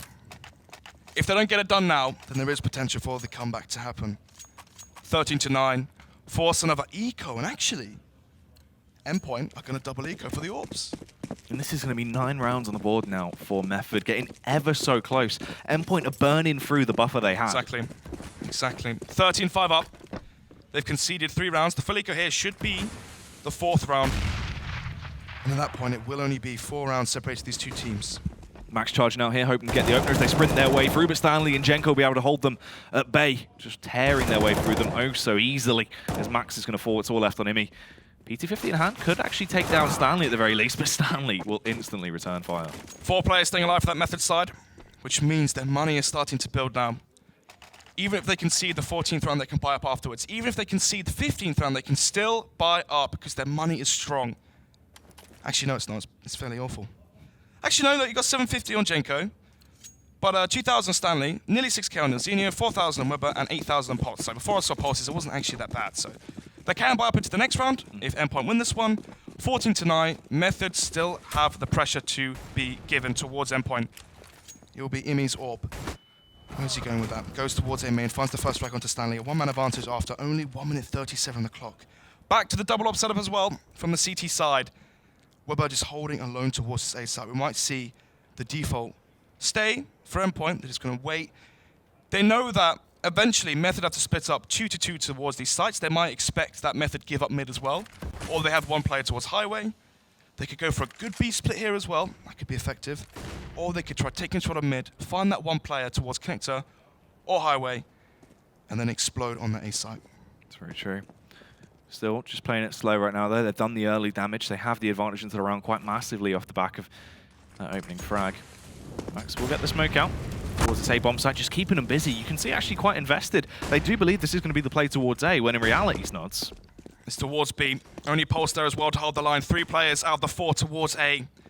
They find the frag onto Max, and now surely they know it's going to be the B side. Pulse here needs to show off that AWP in prowess, needs to be the prolific fragger behind the round. Will Strike takes down Cryptix to give them time to play with, but misses the follow-up frag. This is huge. Endpoint have time to play with now. The Molotovs are raining in, sure, setting the site ablaze. Imi actually getting caught between the fire and flames as well, but he's able to fight through it. Unfortunately, will fall just towards the end of the molly there. It's not worth it. He gives the advantage from a 3 versus 3 into a 3 versus 2. Kits on all 3 players, but a lack of utility. Pickles has to try and get the advantage back in their favor, but he falls. This is where the round is almost as good as done now. Jesp left in a 1 versus 3. It's going to be oh so hard for him to try and hold this back. They take the fight through, and Genko just doing damage. 13 to 10. Bomb planted is the silver lining here for Method. For Endpoint, sorry. They can maybe buy up into the next one. You have 3,400 plus the 800, so you can go for an AK Kevlar helmet and smoke. Flashbang. This frag from Genko was massive. If Pickles found that, put in the 2 versus 2, and the last 2 players rotating in from CT as well, you can hold that crossfire from checkers towards headshot, towards sight as well. That could spell the end for Method. Anyway though, 13 to 10. 3 rounds now separating these 2 teams. Endpoint brought it back from 12 to 4. Can Method bring it back from 13 to 5? As we go into round number 24. 5 AKs on the Endpoint side, no AWP for Imi. He's been so impactful with the AWP. And speaking about the AWP, Weber finds the first frag. Endpoint have been losing rounds when they had the advantage, and now Method have it. This is where Endpoint really have to step up. Yeah. Weber knows how to wield the weapon very effectively, so does Pulse as well. More of your aggressive AWP, very fast and flashy on the flicks, and the push coming in towards him here, even though it's not a fabulous angle, being able to get the opening couple of frags and just fall back, buy his teammate enough time to rotate. Goes for the contact play as well, almost actually takes down Pickles there. Does indeed. Smokes off towards B main. Actually allows the T's to cross over, but will peek towards checkers, but Max does find him. Great timing as they push their way through. Nilzinho going to get burnt to a crisp as well, taking dinks from all over the place, Nods, as they charge their way through. He finally works out where Pickles is, but it's too late. Stanley trusts the player on the smoke, but it doesn't go his way either, and it's all on Weber, trying to do the old Emmy play here as he wraps off shots through the smoke, but it doesn't quite work out. It does dissipate as well now, and he can't try and go for this. 4 men hunker down on the site. The T's are in great after plants. He can't run the risk. Endpoint will have their round loss money reset. If he can try and get extra frags here and try and whittle down that T economy as much as possible, that's the only real damage he can have. Only real effect he can really do. As we go into round number 25, this is going to be 14 to 10 now for Method. Method, if they reset the money here on Endpoint, that could be the deal breaker. They win, they make it 14 to 11. They force Endpoint to use whatever they have left in their bank and go for a force buy. If they win versus the pistols and maybe an AK or 2, 12 to 14. Win versus the eco, maybe even 13 to 14. And at that point, it's anyone's game. It's anyone's game, and it comes down to that final buy round. But it's a lot of what ifs. Yeah. What if Method win the next round versus the force buy versus the contact plays as well? You are favoring Endpoint in this scenario. Stellar performance on Cash. Completely different affair to what we saw last week versus Infused. So they did have the cash to reinvest into this one. They are going to go for the double up setup. They don't want to go on that CT side, but has to be a different round here. There is no more chances, Snods. This is it. 1 round away from Endpoint claiming match point, and it is that aggressive play towards B. Pulse is going to miss the opening shot as he struggles to connect it, but will be able to redeem himself. Finds going towards Jess. There's the follow-up as well. Takes down Pickles. Pulse, a hat-trick comes out. Great play from the man, all on his own. Nilzinho and Stanley will find the final 2 frags as well. Method, they needed to pick up the round, and they do so. Huge play there from Pulse. The reface after reface after reface merits him that 3rd frag. 3K to stunt the push there from Endpoint. And the fast play is matched by some fast flicks from Pulse. 14 to 11 now, the money could be low. And actually, they're going to go for the save round, so they won't be forced into this one. I anticipated a double AK buy, like 3 Tech 9s, you go for a contact play, whatever. Instead, Endpoint will be conceding this one. They're going to be ecoing just to pistols. Kevlar only onto Cryptix, and apart from that, it's going to be Deagle, 2 Glocks, and a Tech 9. So this should be 14 to 12. 1 buy round win from Method, that could be it. Yeah, Pulse already continuing the damage from the previous round as well as he finds that opening kill. Stanley scoped in, actually unscopes at the wrong time, and so they have encroached their way out towards the A bomb site, but it's still not going to be that much to actually talk about. The boost comes in from Weber. From the back line, he could be massive. At least deny the possible KOs that will try and fall back towards Connector. He won't let them survive into this, and it should be a fairly swift round once again going in favor of Method at this point. Exactly that. 4 players staying alive, but obviously the money doesn't really make too much of a difference. But the what money will make a difference is the fact the bomb was planted, so we could be seeing the AWP full utility buy from Endpoint into this round. 14-12 will be the scoreline. Method, only a 2-round deficit. If they win this buy round here, win versus the eco from Endpoint, this could be 14-14. You said you thought it was going to be the 30-round game, and you may be right. That's what I was expecting right now. Both of these teams, they've had shaky form, but they are so evenly matched in terms of firepower. This has to be the all-out warfare that we were expecting. That's what it's boiling down to, Snods. Pulse back on the AWP. We saw Weber wielding it as well. No double AWP setup on the CT side from Method. It's going to be the single one. And the same goes for the T side. Imi wielding the AWP, and around him will be 4 AKs. Let's see what he can do here. Round number 27, 14 on the board from Endpoint. If they win one more round, they have match point, Jack. Crucial for them, as Weber makes a self-boost once again. He does this all the time. It's like a Mirage where he does the short jump, he does the self-boost towards mid, and plays the off angle to try and catch the T's off guard. Well, that's one of the things about having Weber in your arsenal is the mechanical skill that he has compared to other players. So fleshed out. He understands how to use those angles and how to use the aim mechanics to his advantage. Exactly that. Imi holding towards A main once again. The flash comes in, but Stanley won't be peeking his way once again. It will be a slow round, a slow default. Endpoint anticipating some push, some aggression from Method. But at this point, Method have so much to play for. They can't concede a round, otherwise it will go minimum overtime. Genko towards Heaven. He's had a stellar performance so far. If he gets 2 kills here, he should be on 30 frags. Maybe might even be on 30 kills already. And actually he is dead on 30. But is he enough to pull them over the line? It's going to be right now where it kicks off as well. The doors will open, the smokes will roll out, and the T's are going to try and overthrow the defense, take control of the bomb site. Genko needs to strike, gets the opening frag, puts himself on towards 31. There's the 32nd as well as he does damage. Jimmy will fire back, but it's still nowhere near enough. There's 4 players on the side of Method alive and kicking up against the 2 on the side of Endpoint. Jespit caught off as well. They are going to be aware of his location now, so they know it's that full commit towards the site. They know both players are in close proximity. Imi will come into effect though, shuts down Pulse, tries to get the follow-up frag as well, as it is just left on the IGL of Endpoint to try and do the unthinkable here, but they're swarming towards him. Stanley takes him down. They're 1 round away from equalizing the scoreline 14-14.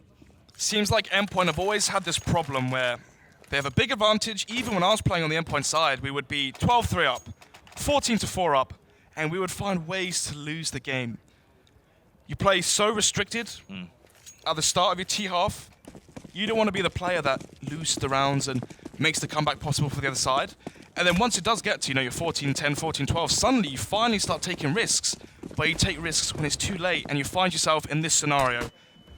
From a 13-5, Jack, we see ourselves at a 14-13 scoreline. Endpoint trying the A site once again. Trying to overthrow the A bomb site defense as per usual. They flood their way out. They actually do go 1-for-1 right now, but Stanley will retaliate as he goes big with a double kill. There's Weber chiming in from the sidelines as well, so it's just Max left, who you imagine will fall fairly swiftly. Stanley will be the one to put him down, and now they have done it. They've got themselves back to 14-14 Snods. The next round is kind of the decider at this point. You get yourself a match point, you guarantee overtime, you put yourself in a good economic standing. Yeah, but I think the money right now on the Method side is so strong, it's about Endpoint. Yeah, it is. Look, 15,000 onto Weber. He can drop everyone a gun. Yeah. It's all about Endpoint. If Method win this, make it 15-14, Endpoint will have no money in the bank. That means they're going to be forced onto a Tech 9 buy, 1 AK, 2 AK. Method right now have the advantage. If Endpoint win this round, make it 15-14, Method can still full buy. The same can't be said, though, for Endpoint. That's the thing. If Method do pick this round up, most likely it's going to be Endpoint letting it slip, as Method have been able to win out all of the ecos consistently. They have indeed. Stunning out. Copying Pickles' roll towards Shroud. The off angle is so good. I mean, in these crunch time rounds, 14-14, when the pressure gets to people, sometimes they just don't check the little details. Anyway, the bomb on Imi towards A main, just holding back, hoping that someone on that CT side will go and walk into his crossfire, into his AWP scope, sorry. But instead, Stanley's boosted up towards Shroud. That could be the deal breaker here for Endpoint. We've seen them try and take this A site multiple times. It just hasn't been working for them. Will they have success towards the B side? Genko as well here, playing from Vent. He's going to be the one that actually spots out Imi and gets the information off the back of this if Imi goes for the play. And Genko, normally deadly accurate in these situations, Nuts. No map control for the T side with 45 seconds left. Smoke's coming from mid. Genko, if he finds 1 or 2 frags here, this could be the end. Finds the frag maybe onto Jess, plays him onto low. Isn't backing out just yet. A characteristic of him actually gets him down low, but can't quite find the frags. They've been able to take short control. This is where the split push is at its strongest. Nods, they can force everyone out of position, but Stanley, the elevated angle, it's so easy for him to find the kills, but Mighty Max and Pickles actually do fire back. They take down Weber and Stanley. They can now encroach towards the bomb site and overthrow that CT defense. Endpoint can't throw this round. You have the man advantage, you have the sight in your favor as well. 3 kits on that CT side, flashbang, smoke onto Pulse. There's still a chance here. Juicy Jenko tries to chime in, but unfortunately goes down. There's a double kill. The collateral for Mimi as well. This is huge so far as he tears his way through. It's all on Pulse. He tries to do it on his lonesome, wanted to carry his team through, but match point has been taken. Endpoint 1 round away now from securing it, but it's still going to be so hard because there's so much money on Method. Exactly that. Orb shots through the smoke. Collapse now as well. 14-14 and Imi delivers it. Let's see what it's like from his path. Shoots 1, gets the double kill. 15-14 now, Method. They need to play for OT. They will have the full buy, and actually they have a better buy than Endpoint do. Yeah. Oh, no, actually they don't, because Jesp actually does get dropped the AK, so. We are into round number 30, as you predicted, Jack, but are we going to see more than 30? Will this be overtime? And maybe it will be. Pulse finds the frag and gets the better of Imi. Jesp does pick up the AWP gun. Molotov comes in towards Checker, smoke comes in front of B main, and that blocks off all information. Pulse might be anticipating a fast play towards B. Obviously, you see the IGL AWP peek towards B, but no one's actually following. Instead, Endpoint are playing a nice and slow default. Bomb towards mid main, along with Pickles and Cryptics. Mighty Max once again towards door. No map control right now for the T side. What happened last time was they went for the late mid control. Let's look like they may do the same again. They're in position to go for the crisscross smokes towards mid, and maybe go for a split towards a flash through those smokes as well. Or you do the crisscross smokes mid, force the highway players to come mid, or one of the highway players to come mid, and then try and attack that site when there's only one player there. Difference maker this time around, though, is actually have Nilzinho and Weber defending towards me with a good crossfire, rather than just Jenko playing from vents. They have switched up a little bit. Jenko situated towards the A site as well. Always absolutely naughty when it comes down to spraying and praying. He will rip his way through one man, takes down Cryptics. So they have a massive favor into the round. This could be Method taking us into OT here as the remaining duo on the side of Endpoint need to try and claw it back. Pickles will go out first, try and get the entries, takes the head off Jenko as he just slowly makes his approach towards the bomb site. He's got 30 seconds to play with, and they can recover the bomb as well. Here comes Jesp. Has his fallen IGLs up, but he gets overpowered by Pulse. He falls, and it's all on Pickles. This would have to be an absolutely incredible round here. Charlie Pickles himself, 1 versus 3. Uses the last bit of utility he has. And from behind, Weber will make it overtime. 15-15, Pickles does fall. Momentum in that second half was definitely in favor of Method. Will they carry it through on overtime? We saw an extremely strong CT hold and CT defense from both sides. In overtime, though, you only have 3 rounds. Yeah, you have to be consistently on the ball in those overtime rounds. And the thing is as well, Method, more so historically, all these domestic games that we've seen them play in the past, if it gets into an overtime situation, that's when Method snap out of it and actually lock the game down. The experience is on their side, the chemistry's there. They've been a team for so long now, sub obviously, or excluding the swap from Jenko to Fry 1, but obviously Jenko was in the lineup before. When it comes to the crunch times, when the pressure's high, Nilzinho, Weber, Pulse, these are the players that deliver. It's true. They need to be on the ball here, step themselves up, really get the fire beneath their heels once again. This is a massive game as well. For Method, they've gone 1-1 versus XL and Epsilon. If they get the 2-0 here, that could be their gateway into the top 4. Prophecy leading the charge right now. They've obviously had the 2-0 both weeks. Same goes for Envious Academy. Those guys, Prophecy and Envious Academy, you have to be expecting to be top 4 anyway, right? The caliber of player that we've been seeing from them has been stellar. But for Method, they need the 2-0 here. They need the 2-0 this week to try and situate themselves within the top 4. I actually like this as well. Just go for the 1 AWP. Don't run the risk of if you lose that round, you completely screw over the economy across the whole team. Pulse has been playing phenomenally with the weapon as well. Weber goes for the self-boost once again. Imi does spot it. Can't really do too much about it. Once again, Imi takes his AWP towards A main, and we've seen him trying to get aggressive towards B. Pulse did find that frag and win that duel. Instead, though, he's going to wait for the smoke to fade. He might even clear out the site. They can execute off of this A main position. Imi clearing out all the angles. Might catch Stanley off guard, and he does. 1-man advantage now. That's great. Imi actually getting the opener there will stump the defense ever so much. Jenko tries to retaliate, but he's just getting information. No row kills, and Imi shuts him down as well. It's a headshot as he blows him away. Huge round so far from Ian. 15-15, first round of overtime. 5 versus 3. They have the AWP in place, so they could go for the safe here. It's all down to what Jess can do towards mid main. Very true. He needs to just try and be a nuisance in the backline. Jess will just take his time on this lurk roll. Punishes Nilzinho. That is all he had to bring to the table here. Pulse as well fires off. Will eliminate Imi. But they're so paranoid. They know that Jeff's in the backline. And you can see how much they're focusing towards that. That slight seed of doubt has cost them the round almost. As Pulse has to go in on his lonesome. And the Cryptics continue the fight as well. Takes down Weber and Endpoint. Get that round on the board. Big round to win. First round on that T side. The economy on Pulse as well, because they actually lost this round, he's not going to be able to get the AK buyout, the M4 buyout into the final round of the half here. Potentially. Yeah. Obviously, if they lose this next round, then yes, you're right. But if they win this round with 3 alive, he can be dropped. But look at that. 0 cash in the bank for most of the Method side. They need to have a strong win in this round. They need 4 alive, 3 alive to be able to drop over M4s to the players that do decease. But anyway, round number 2 of overtime, 16-15. Endpoint winning that first T round. We saw them struggle in regulation, but bring it through when it matters. Weber donning the AWP here into this round as well. You can see sort of what we touched on, the fact they are quite organic in that style. They do want to switch the AWP out depending on who's on the ball with it, who can actually get the heat behind them, and Weber going to be the one donning it for this round. Slow defo here from Endpoint. Bomb left towards mid main. Jesp now towards B main. Flash comes in. Stanley doesn't want to get too aggressive just yet. Actually a failed flashbang then from Weber, I believe. So that will stop any aggression towards A main. You can see the idea behind that was they lose control of mid and they try to take back a portion of the map. They're trying to take back A main, but a failed flash could mean they just get swarmed. Yeah, this also gives a lot of information to the T side as well, as they know there are 2 players there trying to go for that flash push as they were doing previously. Pickles actually gets the opener. Jenko's low as well, and he on 16 HP, so could be taken down by a HE or the Molotovs they have on that T side, as they are still just revving their engines. No full commit yet, but it will be the play towards A with a split push. 40 seconds left. 1-man advantage for Endpoint. Stanley towards his A site. Has a Molotov, so can postpone the attack for 6 seconds. Does he use it correctly? The Molotov comes in towards quad. Stanley now towards site. Swarmed. What can he actually do here? Gets taken down. Absolutely nothing. Zimmy will strike towards him. They're actually going to go for the save as well. They've got no money, so they won't be able to get the buyout if they fall here. They were left with sort of $0 across the board. They have to save it. Exactly.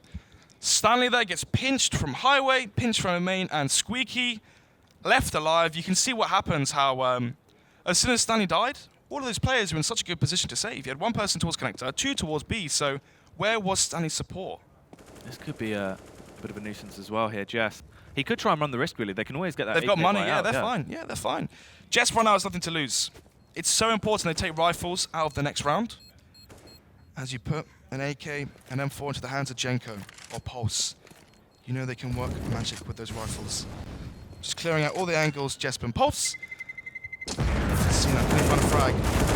Whiff there, but will land the headshot. That's one of these rifles taken out of the final round of OT. That's horrible as well, because Pulse had so little cash from the AWP buy. Losing the rifle in his hands, they're not going to have enough money. 5-7, yeah. Yeah. So, what is it? 17-15 now. Final round of the first half of OT. Endpoint, strong play on their CT side regulation. Can they copy that onto the second half of OT? If they can, then we could be seeing a 1-0 in favour of Endpoint. Pickles peeks out towards mid. And Amy there from Boost will find the frag onto Jenko. Mid is exposed. CT defense is split now 2-2. Flash comes in towards Amy and they have to take control of somewhere of the map. That's huge as well, getting the opening frag on the board. And the follow-up as well, Imi taking down Stanley. This is massive right now, just tearing his way through. He's not an AWPer, you know. Holds towards A main, and eventually they do walk into a scope. Cryptics anticipating some aggression there from Weber. Oh, gets close there through the smoke, but won't quite land the shot. 1 minute on the clock, the bombers towards mid-main.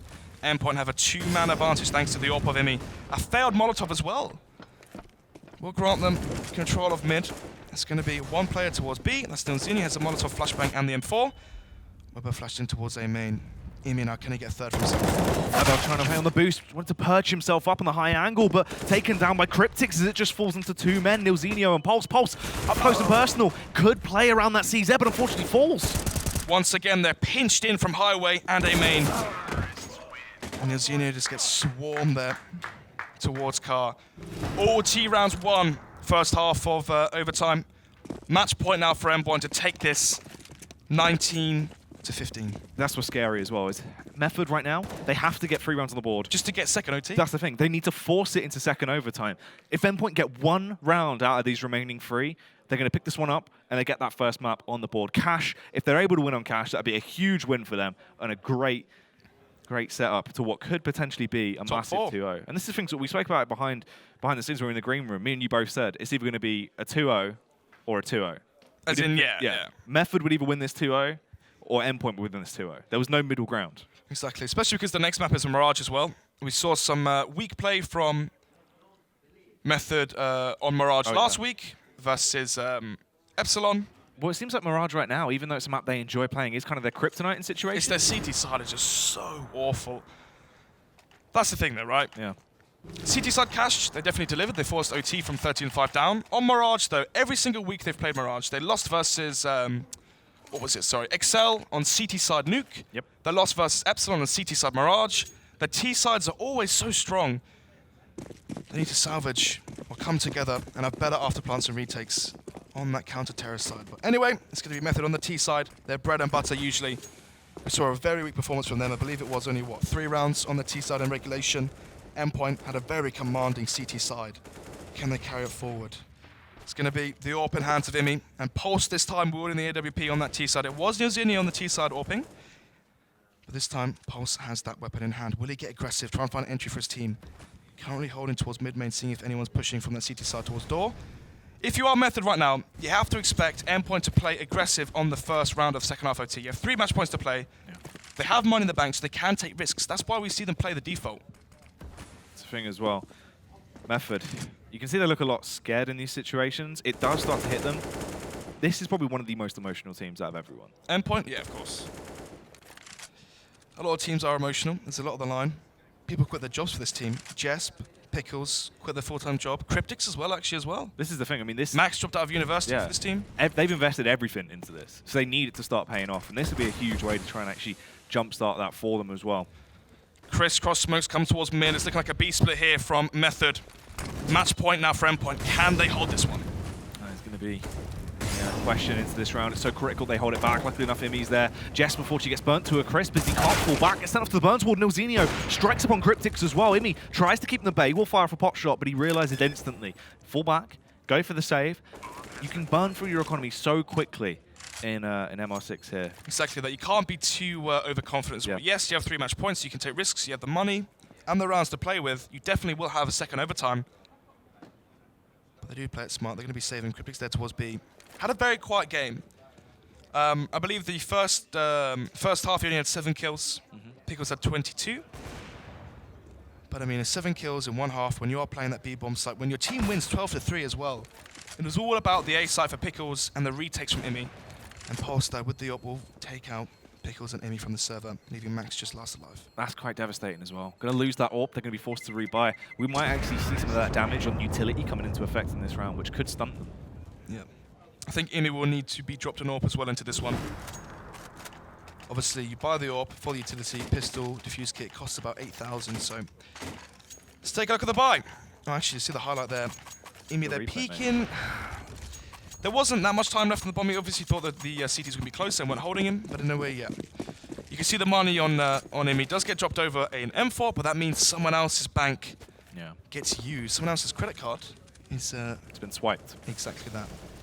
So, 4 M4s right now for Endpoint. If they lose this round, we could be seeing Deja Vu, double overtime Method, winning all 3 rounds on the T side, because if Endpoint loses one with the full buy, they'll only be on pistols, 1 M4, UMPs leading into round number 6 of OT. Once again, another default here from Method. They don't want to take any chances. They know exactly what happens if they concede 1 round. It will be 1-0 to Endpoint. Oh, I mean, I thought we might have actually got caught off guard if they'd have gone for the aggressive place, and that's obviously situating themselves quite heavily towards mid. In the past, we did see him play contact on this, just towards white box, and get the early frag. Yeah, it's always Jenko and standing towards boost. Imi now playing so aggressive. Will he overstay his welcome? Running the risk here, could potentially overcommit to this, but let's see if that's going to be the case. Oh, the leg comes out on towards Weber, gets him low, but not quite a frag just yet. Snook on, they might go towards this B site again. 2 players towards B main, 3 players in mid, standing towards highway as well. Might be able to find a frag towards A and cause a rotation. But it's down to Cryptics and Jess. Both of these players have had quite the quiet game. They need to step up now with the match point. Now or never, and the thing is as well, it's hard for Cryptic. So many angles to focus on here, 2 different angles. He's going to be under constant paranoia that he will get pushed, and Stanley tips us into the backline. Imi's aware, but Imi couldn't quite take him down. Cryptic has to come into effect now as well. We'll get one, but there's that second angle we spoke about as Weber will strike, takes him down. Jess playing from the side, only gets 1 frag, needed to get 2 to buy his teammates actual time into this round, but unfortunately, it's not gone that way. Method looking like this could be round 17 on the board. Max finally turns up. Pulse does miss the shot. Max tries to take the aggressive play towards him, and it doesn't really go his favor. Pickle's the only one left standing. Surely you just go for the save at this point. Tag does actually come through. Nearly takes down Stanley. He is investing fully into this as well, but the nade will come through and blow him out the server. Frustration on Jake's face there. Jake, he knows how detrimental that round is to their economy. Shaking his head. He knows they've let it slip twice now, from a 13-5 lead, from an 18-15 lead. Why are Endpoint constantly choking this away? First is on their T side, and now it's their CT side. I know, mate. Absolutely horrific that it's got into this situation. You thought they would have been able to close the game out here. A flawless half on their T. But it's not gone that way. Now look at the buy they're left with as well. The thing that's weird is the fact that on regulation, the T side was so weak and OT was so strong, and now their CT side, in overtime, is fairly awful. But anyway, 4 pistols and AWP to try and salvage a 19-17 win. Method, 4 AKs and an AWP onto Pulse. Bomb towards T-Spawn once again. It's another default here. Imi trying to get aggressive with the only AWP in play. Oh, takes the fight. You thought he would have actually found that frag. Could have been the difference maker, but him falling actually could spell double OT here for the side of Endpoint. Cryptic's now been moved from that B-bomb site towards A. Can he hold off the push? Jess runs the first onto Nilzenia, puts us into a 4 versus 4. Up close personal. Cryptic's here just needs to try and stay in a close angle. That's the only place his pistol's going to be effective. Unfortunately, fights out of his comfort zone, falls down as well. Pickle's just hammering back on that deagle. He's getting tags offshore, but not quite frags. They are quite low though. Stanley and Genko left on very low HP. Pulse is the open full HP. This is still such a hard round for Endpoint to try and clinch. Max needs to find the killer onto Genko. Max is the catalyst in the round, finds the headshot, grabs the AK as well. Max, usually so effective in these clutch situations, tears his way through. This could be it. They might actually stop it from going double OT. Endpoint could take the win right here, right now, as Max tears his way through them. Endpoint take the win. That's the first map going to Endpoint. 19-17. Somehow, some way, they clinched that one back. It looks like they almost choked it away twice. Weber there, hands in his face. He knows exactly that should have been there. I mean, 13-5 down. You bring it back to OT. 18-15, you make it 17-18, you break their money on that last round, and Mighty Max with the deagle delivers. Yeah, that is huge. 2 massive frags that come into the board, allows him to scavenge Nilzinio's AK, and at that point, it's just smooth sailing. Tear your way through the opposition, just shuts it down, and look how defeated everyone is on the side of Method. Method, though, is a team that can bounce back from this. Next map being Mirage, they've got such a strong T side. How can they change their CT defense to not let this one be a 0-2 to them? Mirage needs to be different. They can't have this happening. They need to reset themselves mentally, and they need to come in feeling strong. But we've got some strong men over on the desk. It is, of course, going to be the boys breaking this one down. Thank you very much, Jackie. 2 good men there, just like me, on the desk here. I tell you what, Endpoint versus Method. I was expecting double overtime, so were you, but out of nowhere, Endpoint did it. We're going to take a quick break, then we'll come back. We'll chat about map 2 and how this one's going to go.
It's the Elite Series, week 3, and you are watching some of the gameplay from Endpoint versus Method. Very tense. At one point, this match was 12-2 in favor of Endpoint. In the end, it went to overtime, and an incredible performance from Mighty Max gave Endpoint the win. Well, I mean, you predicted, gentlemen, it was going to be Method that were winning this. What have we got to say about that? Are you just watching the camera? I love that, Harold, just watching it. And then gives me a cheeky wink. I don't know what's happening.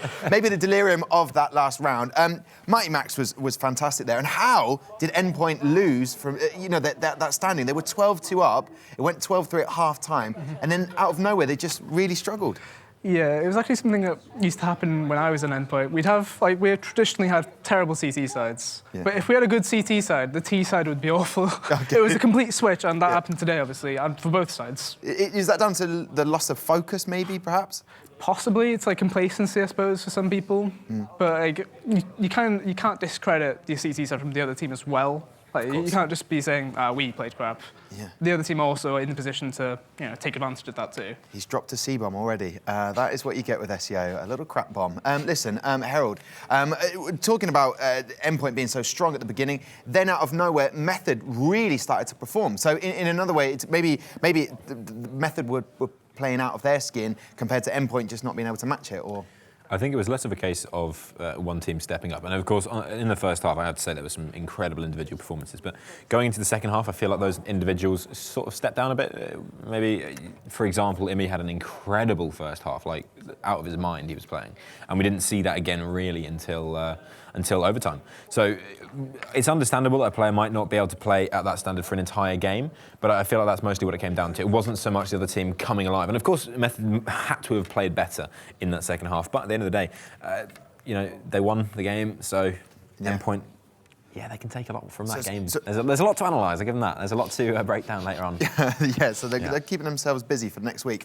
Obviously, maybe better to stay sort of relatively loud throughout the match, but not too loud in terms of, you're getting all those kills, you don't want to go quiet out of nowhere towards the end of the run when you need to just seal the deal, really. I mean, Endpoint's never really been one of those really loud teams, have they? They've never had that sort of Neolem mentality of really getting into the enemy's heads. They're not so much of a loud team, whereas they stay, or try at least to stay as untilted as possible in their own minds and in their own game. I mean, I tell you what, we thought we were going to double overtime, a first in the Elite Series on Csgo, but out of nowhere, Mighty Max turns up and basically does this, which was brilliant. I mean, let's talk through it. Yeah, this round looked like lost completely. As soon as the AWP was gone, it was just pistols and Kevlar. And this situation, 2v3, Max gets that opening kill. For some reason, bomb point got stopped. I'm not quite sure why. Yeah. But it resulted in Pulse being pushed into a situation where it's kind of impossible to win with both of them facing him. It was brilliant. It was just down to him and the AWP. But and that cheeky little smile, there we go. He must be very happy with that. When we look at the stats, Pickles got 33 kills, 25 of which were headshots. So that's how consistently lethal he's been. Because they did break into that lead, and then what I meant earlier was they then went quiet. They were like, ugh. Oh, yeah, well, I thought there was enough, guys. I thought we got across the line. Yeah, I suppose it's understandable. They have such an incredible first half. They put everything out. They do everything they can. And in the second half, they think, OK, we've got this massive buffer zone. Let's just take it easy. Let's not stress out. Let's try and, just play our game. But, they fall into that lull. They end up not playing their greatest Counter-Strike, and that gets into their head. And by the end of the half, they're down on all fours. So they did quite well, I would say, to come back in overtime there. If I had to guess who would win, it would have been Method quite happily in overtime. But they came back, they came alive, and somehow won that. I don't know. I'm still not quite sure how, but well, let's see. There's a reason he's mighty. There is a reason why he's mighty. The proof is in the pudding, and he's definitely delivered. Those two casters over there, Jackie and Snods, two good men like me. Of course. What are we thinking for this one, Mirage? What's going to happen here? Can Method get that 1-1? It's a good map for good men. There's a lot of good men like you and I, so I think it should be close, right? Yeah, maybe. I mean, we saw Method beat Excel and Mirage, but obviously the week following that last week, Epsilon did demolish Method on their CT side. I mean, we saw Epsilon have good T sides today versus Excel, and they could, question is, will Method have another repeat of a very weak CT side? Weber towards window, sometimes he's AWPing, sometimes he's not, sometimes he force buys the M4 when he doesn't need to. Question is, will they have consistency? true. That's one of Okay, those- well, gentlemen, as the light appears back on me, I'll tell you what, gentlemen, why don't you take it from here? Endpoint versus Method. And just a quick question, Jackie. Is that other button going to come undone for the shirt, or are you going to keep it like that? Going after every map. Okay, beautiful. I Can't wait to the last match. It's going to be brilliant. All right, over to you, gentlemen. Thanks, Thomas. We will be getting underway very shortly. It should be exciting. I mean, you kind of hit the nail on the head with it, right? Inconsistency is a major factor for Method on this map. They always struggle. They always somehow get themselves into these horrible situations where you're like, right, well, they've lost this one, and then they bring it back. Remember the game where they won versus Excel on this map? They started off 0-5 down on their T side, and then eventually managed to bring it back and then win outright from there. Method, a team where they have slow starts, and the problem is you can't allow those slow starts to happen versus the top teams here. Yeah, it's true, and especially up against Endpoint right now. Endpoint obviously off the back of the high from that previous win. This is where they're going to be playing at their best. Everyone's fired up. Everyone was actually coming into the fold as well. Imi, amazing stuff for the work. Pickles was a huge impact fragger towards the A-bomb site, and you need those players to be stepping up massively. You need them to come into the effect. If they play like they did in the previous match over here on Mirage, this is where it's going to be very, very hard for Method to actually get into their stride. You're right. For Method, if they lost 0-2 here, that would be detrimental to them. Their standing. I believe they've got, 2 points so far.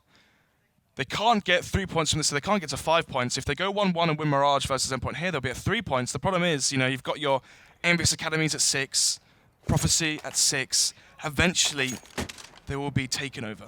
How much this is actually going to hurt the standings for Method is huge as well. Even if it just goes 1-1, they keep them in a very awkward spot.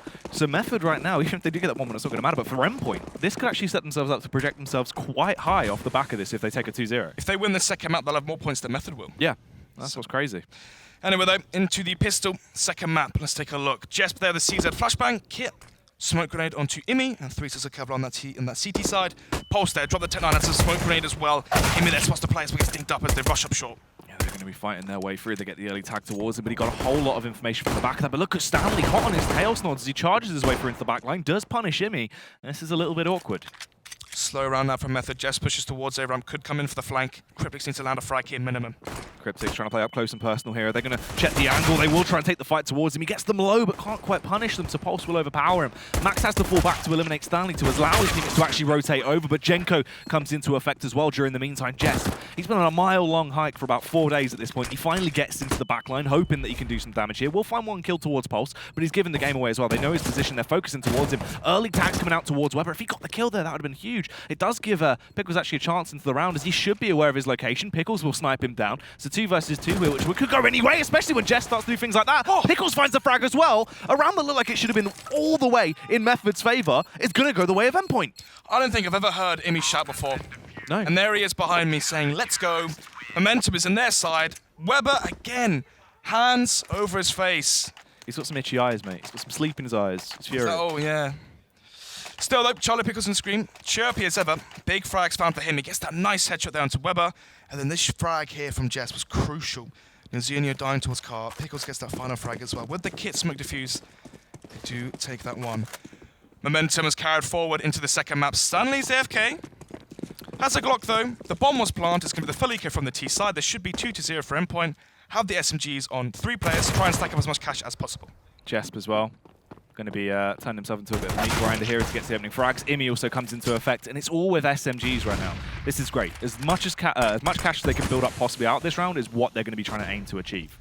Exactly that. They need to have 5 players stay alive, 4 players stay alive. Ultimately, you'd want your MP9 player Jesp to die, and then he can be dropped a FAMAS, a UMP. Imi can buy up on ult potentially if he does get a few kills here. And then he could be saying a goodbye leading into round number 3. But anyway, 3 players alive on the T side and 5 alive for the CT side. 1-0, 1 minute left on the clock. And all 3 of those T players towards mid. Deagle and Stanley, he's the only real chance they have into this round. Yep, go for their boost as well, get themselves back up into these elevated angles as they make their way back through. Imi holding here as well. If they try and push through, Weber will be caught off guard, so they can't really play this efficiently. They're just going to hit their way through connector. Hope for the best at this point, as there's not too much they can really throw into this round. No utility, so it just has to be an all-out shock and all play. Exactly that. Imi close range with the UMP now. Does get one opening frag, but Stanley retaliates actually, but Mighty Max just bobbing and weaving as he takes the fight. Will be able to take down Stanley. It's all on Weber here. Grabs the bomb to at least give himself a chance if he can do something, but unfortunately won't even get another frag. That's just found the kill with the MP9 as well, so that's the worst case situation for them, really. Exactly that. So, heading into round number 3, the buy should come out from Method. We should be seeing a 5 AK setup here. On the CT side, Imi thinking about the AWP, and actually will be dropped over from Jesp. So, just as I predicted, MP9 player dies, he gets dropped Imi's gun, and Jesp can drop over the AWP back to Imi. Because the cash was so low as well, they've had to go for 2 Galils, so at least they have some kind of manageable amount of utility. Exactly that. They bought PT50s and Deagles, which means they are lacking flashbangs and smokes and Molotovs into this round. Endpoint getting aggressive towards A ramp here. They're trying to take a portion of the map. And if they do, they could rotate someone over towards B, and it looks like where Method are heading. Pulse, forced to fall back here early. He is going to go for a smoke to actually try and support his team. I think that's the mid-window smoke. Didn't quite see. I didn't see either, but anyway, if it is, that could be late control here from Method, or not really too late, and it is 1 minute 20 on the clock. Smoke comes in towards window, standing towards underpass now. He's a flashbang towards connect if he wants to peek it. Flashbang comes in. Imi is rotating his AWP as well. Will he go ticket booth? Will he go jungle? It's looking like he is going for the latter. Towards jungle now, peeking in towards connector is Imi. Smoke comes in toward the top of connector. That's usually a sign that they're going to go for a B split. The bomb as well. Stanley towards connector. Molotovs off towards CPL. Jenko and Nilsuni need to go in towards short and try and find the frag here onto Mighty Max. I think Max only got the FAMAS as well, Snon, so it's not the best weapon for these sort of situations. 25 bullets of pain, though. Can Max keep him at bay? Jess has all the information he needs. We should be seeing a rotate here from Imi. Instead, though, the late rotation could spell the end. Oh, Cryptics goes down early as well, so they have the man advantage into this round of the battle of attrition, but what more can they do? Maxwell Strike finds the first kill, but doesn't quite realise Jenko was there to support him, so they will be able to gain control of the bomb site and hunker it down. Extremely late rotate here from Imi on the AWP. Had a stellar performance in the last map. He was vital to Endpoint eventually winning 19-17, so should be saving this one. Jasp has the UMP, not really the worst gun to lose. Trying to play for exits and try and take away any guns and rifles he can out of Method's hands. Yeah, just need to back off and stay alive at this point. They shouldn't throw these weapons into the wind carelessly. Just hold on to them and hope for the best into the next one. This is good for Method, denying Endpoint from actually getting those 3 rounds off the back of the pistol win. Exactly, right? If they won this first buy round, that could have been momentum soaring in their favor. You see you have 2 players there surviving with their guns. They can drop over rifles if they want to go for the buy here. Money on the Method side is fairly decent as well. Nilzini will needed to be dropped. And obviously everyone else will have to rebuy utility, so that costs about 1,000. See what the buy's like afterwards, but 2 players staying alive. Sorry? Digging for gold there. Yeah, there you go, mate. Oh, yeah. Anyway, 2-1. Method finally get around to the board. 4 AKs and a Galil onto Nilzini. So he's always the one that takes the hit. He is the IGL captain. Yeah. He'll drop over AKs and go for a 10-9. He'll drop over AKs and go for the Galil just to have utility into these rounds. Strong utility, though, across the board on the T side. For Endpoint, though, AWP again on Imi. 2 M4s dropped over and an SMG onto Mighty Max. So a strong buy here from Team Endpoint. Method might not be anticipating the 4 rifle buy here. Mid control now from Method. Smoke towards window from T-Spawn. No aggression just yet. Imi and Jesp. The double connector play. This is actually very prevalent right now in the meta. Jesp holding towards underpass and then Imi holding towards short and right side connector. But as that smoke comes in, they will eventually fall back and play this one a little bit safer. They are taking the fight towards mid, obviously. They've been able to get mid control very, very easy into these previous rounds. Will this be different, though, as well? As they actually tiptoe their way through. It's looking like a repeat of the previous round, standing towards connector. 2 players towards B short and 2 players towards B apps. Mighty Max and Cryptics to hold down this B side. Thing is, Max actually playing up close to personal this time around as well with UMP rather than the FAMAS from distance. So he doesn't even have the angle advantage, really. Does have to fall back early. Flashbang goes over to at least delay them as he's getting an awful lot of audio information from the close angle he has. Looks like this will be the push, though, as they start to flood their way through. Cryptics comes in first. Will take down 1, but Jenko instantly moves on to take down Max. Such a swift frag comes out, and it's just Imi and Pickles left alive once again. He does find 1 kill with the AWP, but I'm not surprised that they actually might call it here unless they can find another kill very quickly, Snuds. 3 versus 2. They have kits, but no smoke grenades, just flashbangs and no Molotovs as well. They know players towards Van, but they can't molly out. They can't smoke off towards the bomb. And with that, they will go for the save once again. Method winning 2 on the trot now. 2 buy rounds won after conceding the pistol. It's a massive frag to take. AWP should be salvaged here by Pickles, but they know exactly where the AWP is. Pickles able to do some damage, takes down Jenko at least, but unfortunately Stanley spots him out. He got a bit over-aggressive trying to hold on to that weapon. They won't actually have that AWP with them. So, 2-2. No AWP saved. Method going for the same buy, or the same style, sorry. They wait, they hold for any aggression, they go for the late mid control we saw XL do earlier, and from there, they'll either go for the B split if they're not met with any contacts. If Stanley or Jenko can find frags towards connector, they generally go back towards A. But so far, this late mid split towards the B site has been paying dividends for them as we head into round number 5. This could be awkward as well. Pulse in position, will find one frag on towards Zimmy, but actually gets taken down by Jesp in the end. The amount of firepower they had just overwhelmed that rifle in their hands. They have grabbed that AK to play with. Cryptic's on the side towards B, though. Would have to try and get a couple of frags on the board to buy them time if they wanted to do anything here. Essentially, now you just suicide squad Max and Pickles, and Jesp just holds onto the AK. Yeah, exactly that. Try and find one more kill as well. 2 frags on your ecos is pretty sublime. You take out $8,000 worth of investment for investing about 1,000 across the board. And especially if Jesp can salvage this AK, that's $3,100 saved. And if they can get one more kill, $8,000 taken away from Method's bank. Method needs to try and get as many rounds as possible as they can here on their T side as well, Exactly. because this is their preferred half. This is where they actually can play to the best of their ability. That CT half are where the cracks always show. It is indeed. Still though, it's looking like it will be 3-2 as the bomb is going off. Now, Jesp right now towards Firebox. He's going to try and salvage the AK that gives away his position. Jasper trying to fire down. Will tag one man in Weber. Actually does tag him for a little bit, but that is going to be all he gets out of the round here. So, round number 6. Let's see what the buy's going to be like on the endpoint side. They have no AWP. 5,000 is the most money they have in the bank. Imi could go for the glass cannon AWP. But it's looking like, yeah, he will be going for that one. Has a smoke grenade as well. 4 M4s, AWP in his arsenal. UMP saved over from Weber. 4 AKs from Method. No AWP to play with. This could be a setup towards B. You've got Weber. He is that luck player. On Cobblestone, he's the one that goes towards B plat alone. On Mirage as well, he's this solo player towards that B side, but now he has the band of Merry Men. Charging their way through. Weber gets the opening frag as he unleashes some damage. Max tried to retaliate. You can see the spray control ineffective, and unfortunately he does only get one frag off the back of that. Nilzinho waiting for the right moment to decide when to go for bomb plant as well. So hard to go for the retake with the un-Kevlar'd AWP. Glass cannon AWP is the worst gun to try and retake, especially a site like B. Yeah, that nade also knocking him down to 2 HP, literally hitting him on the noggin.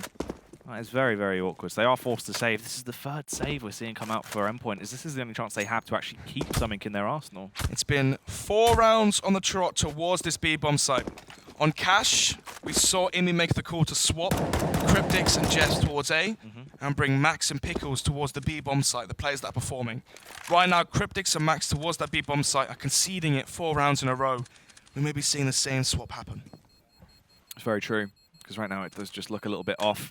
Can't quite find those kills, unfortunately. And there's Method finally getting that round locked in as they work their way through. Thing is as well, they have the $3,400 loss bonus after losing 4 rounds on the trot, so they can drop over guns and buy up again. The problem is, it's not about the fact they can keep buying, it's the fact they keep losing these buy rounds. They win the pistol, they have 2 rounds from that, and since then, Method have had 4 in a row as we head into round number, I was about to say number 17. Round number 7. It was actually Method that only got 17 rounds in the last map, and Endpoint winning on 19. It's very true, mate. Nice little fat there. I saved myself there, didn't I? That was good. You recovered. Cheers, mate. It's all about the experience. Method, though, into this one, playing it slow. The old split and pick coming into effect. Imi actually does go for the phase from Connector. Doesn't quite spot anyone out.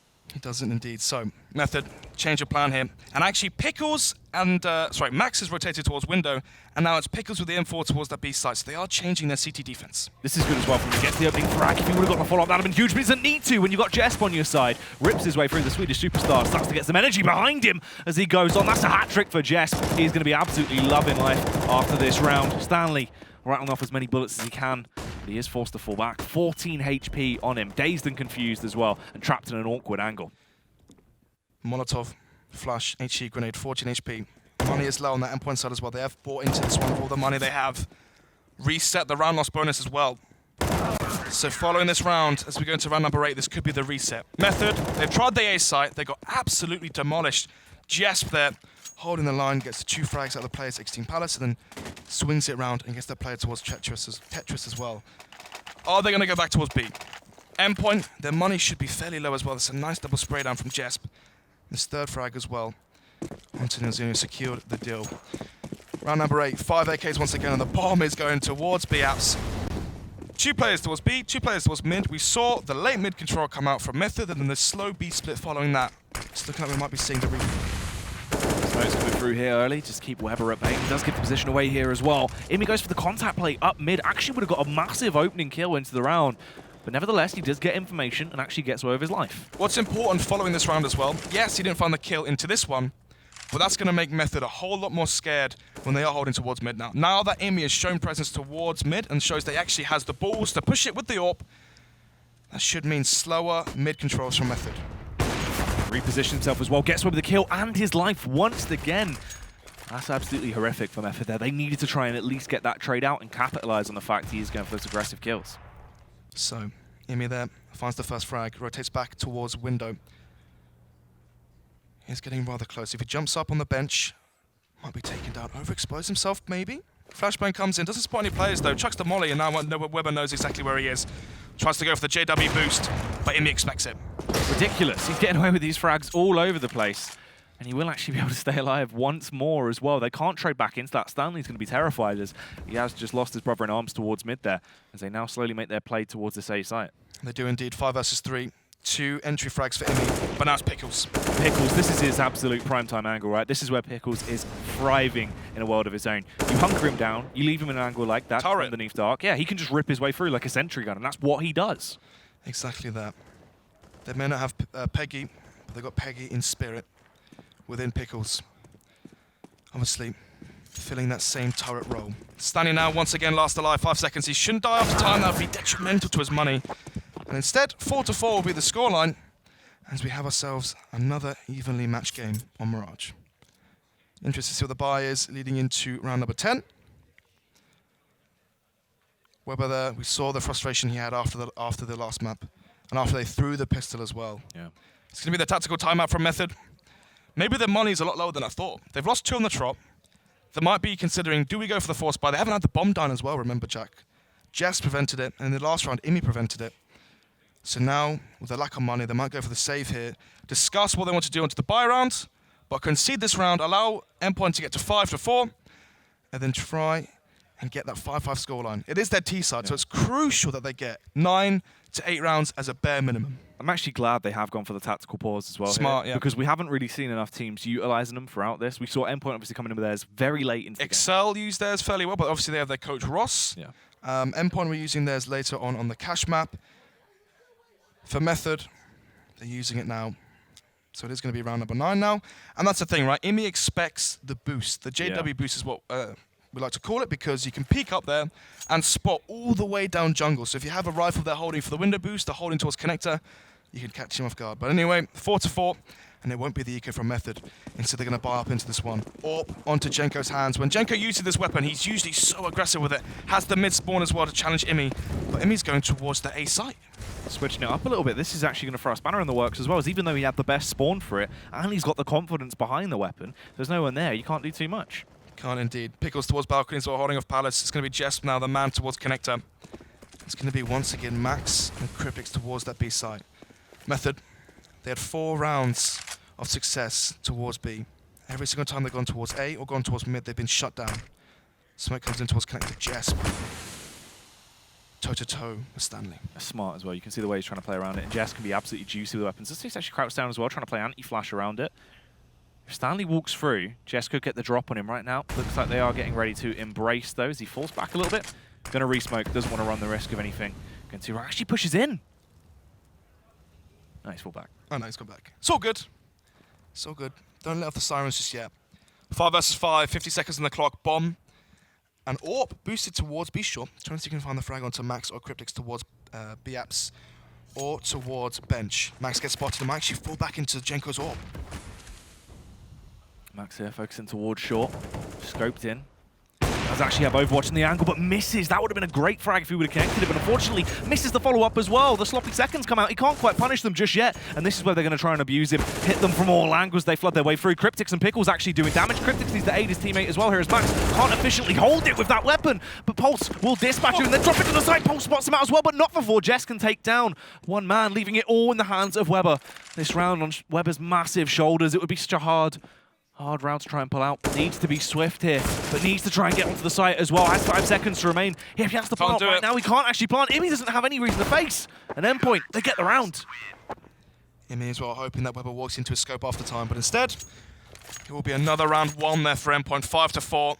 Method, they went for the buy round. You can see the frustration there in Weber. Using the force. Exactly that.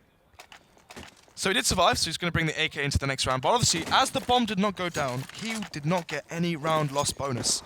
So he's going to stay at 2,000 as we head into round number 10. It's going to be AK, Kevlar, and a quasi-buy surrounding him. Stanley, Pulse, Nilzinho, all with Kevlar. Jenko just to seize it. That might be a sign that he's going to be saving for the AWP. 5 players now towards the speed bomb site. Cryptics has to hold it once again. That's a naughty early nade there coming out as well. And this position from Max is normally so powerful because you can just hunker yourself down below window. But it's actually playing it from a offside, so he will be overpowered by Pulse there. And they've actually got a huge advantage in this round.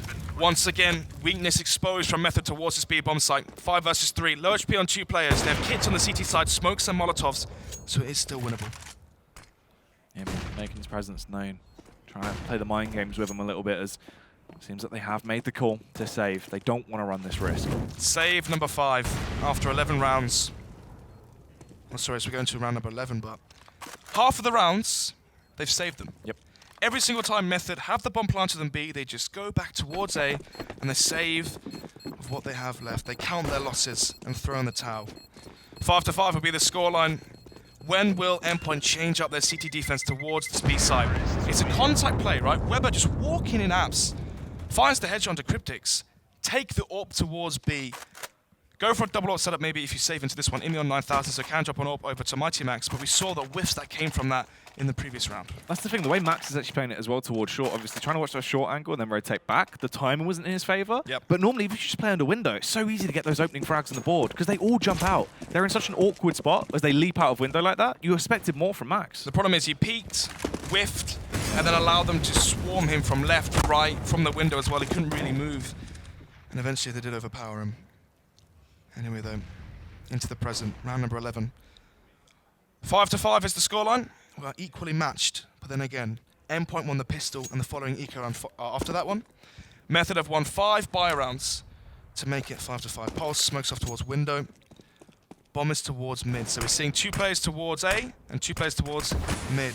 And Jenko takes the head off of Imi. That's a big player to take down. Absolutely critical into the round. Max actually gives the game away a little bit though as he stomps, leaping off that elevated angle. They will know where he is, but he still strikes, takes down Jenko, and is allowed to fall back. Maybe Stanley didn't actually hear him there. Staying aggressive towards B short. Might even peek towards connector and halt the push coming from A. Molotov's all around him, tries to play around the smoke. If he actually goes through, this could get the backstab off into Nilzinho. Neil does seem aware of it. Max trying to play with the timing. Gets in. Trigger patience is key as well, actually, as he's right behind them from steps. He's hearing everything going on. He can feed all of this information to his teammates. Take down Stanley, who's playing from jungle, and then try and execute on towards Sandwich as well. Nilzinho has found a kill. Actually, Weber, has been able to collect that as they now make their play through to the site. Bomb is towards default. They smoke off towards CT, but that might be a bad smoke. Jess now exploiting it. Jumps up. Spots Pulse, sprays him down, but doesn't quite get the frag. Look how low they're getting though. Nilzinho's the only one full HP at this point. They failed the CT smoke. There's a massive gap in it. They can't plant just yet. And if they do, there's a chance that Jess might face, and he does. And Pulse will one-tap him through the smoke. It's going to be a 3 versus 2. Low HP on 2 players on this T side. Kits though, but no utility.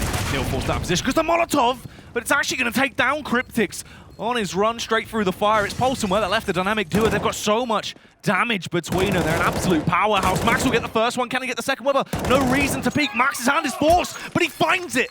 And he should be able to get the defuse as well. He's got the kit and all the time in the world. Why did that player towards ramp face? Why is he peek? Just play off contact. As soon as Max shoots towards Weber, face and get the trade frag. It wasn't even like a 3-2-1 peek because Exactly. Pulse just peeked on his own. It was Pulse, sorry, yeah, but why is Pulse peeked there?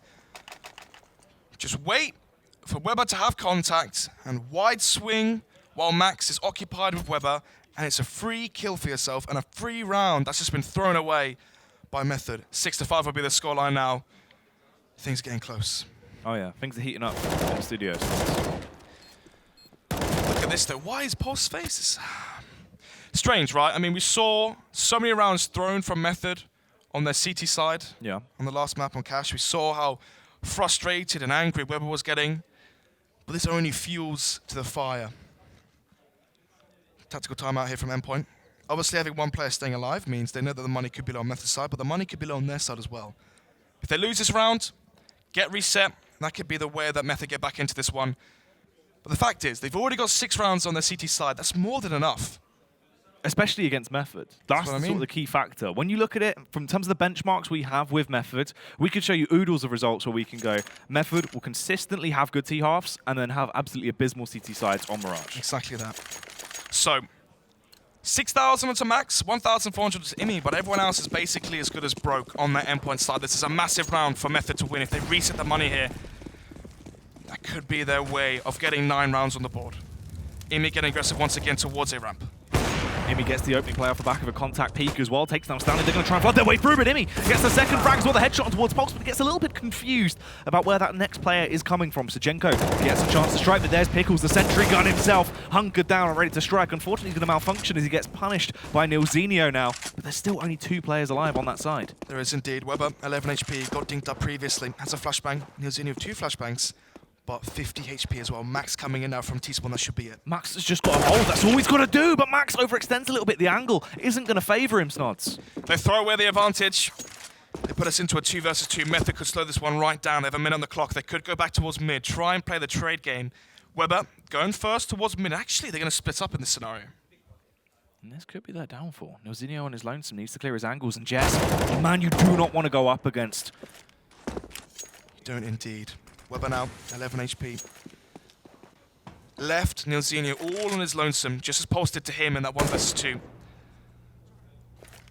40 seconds left. He has to try to salvage the bomb as well. 3 smokes going to go down here.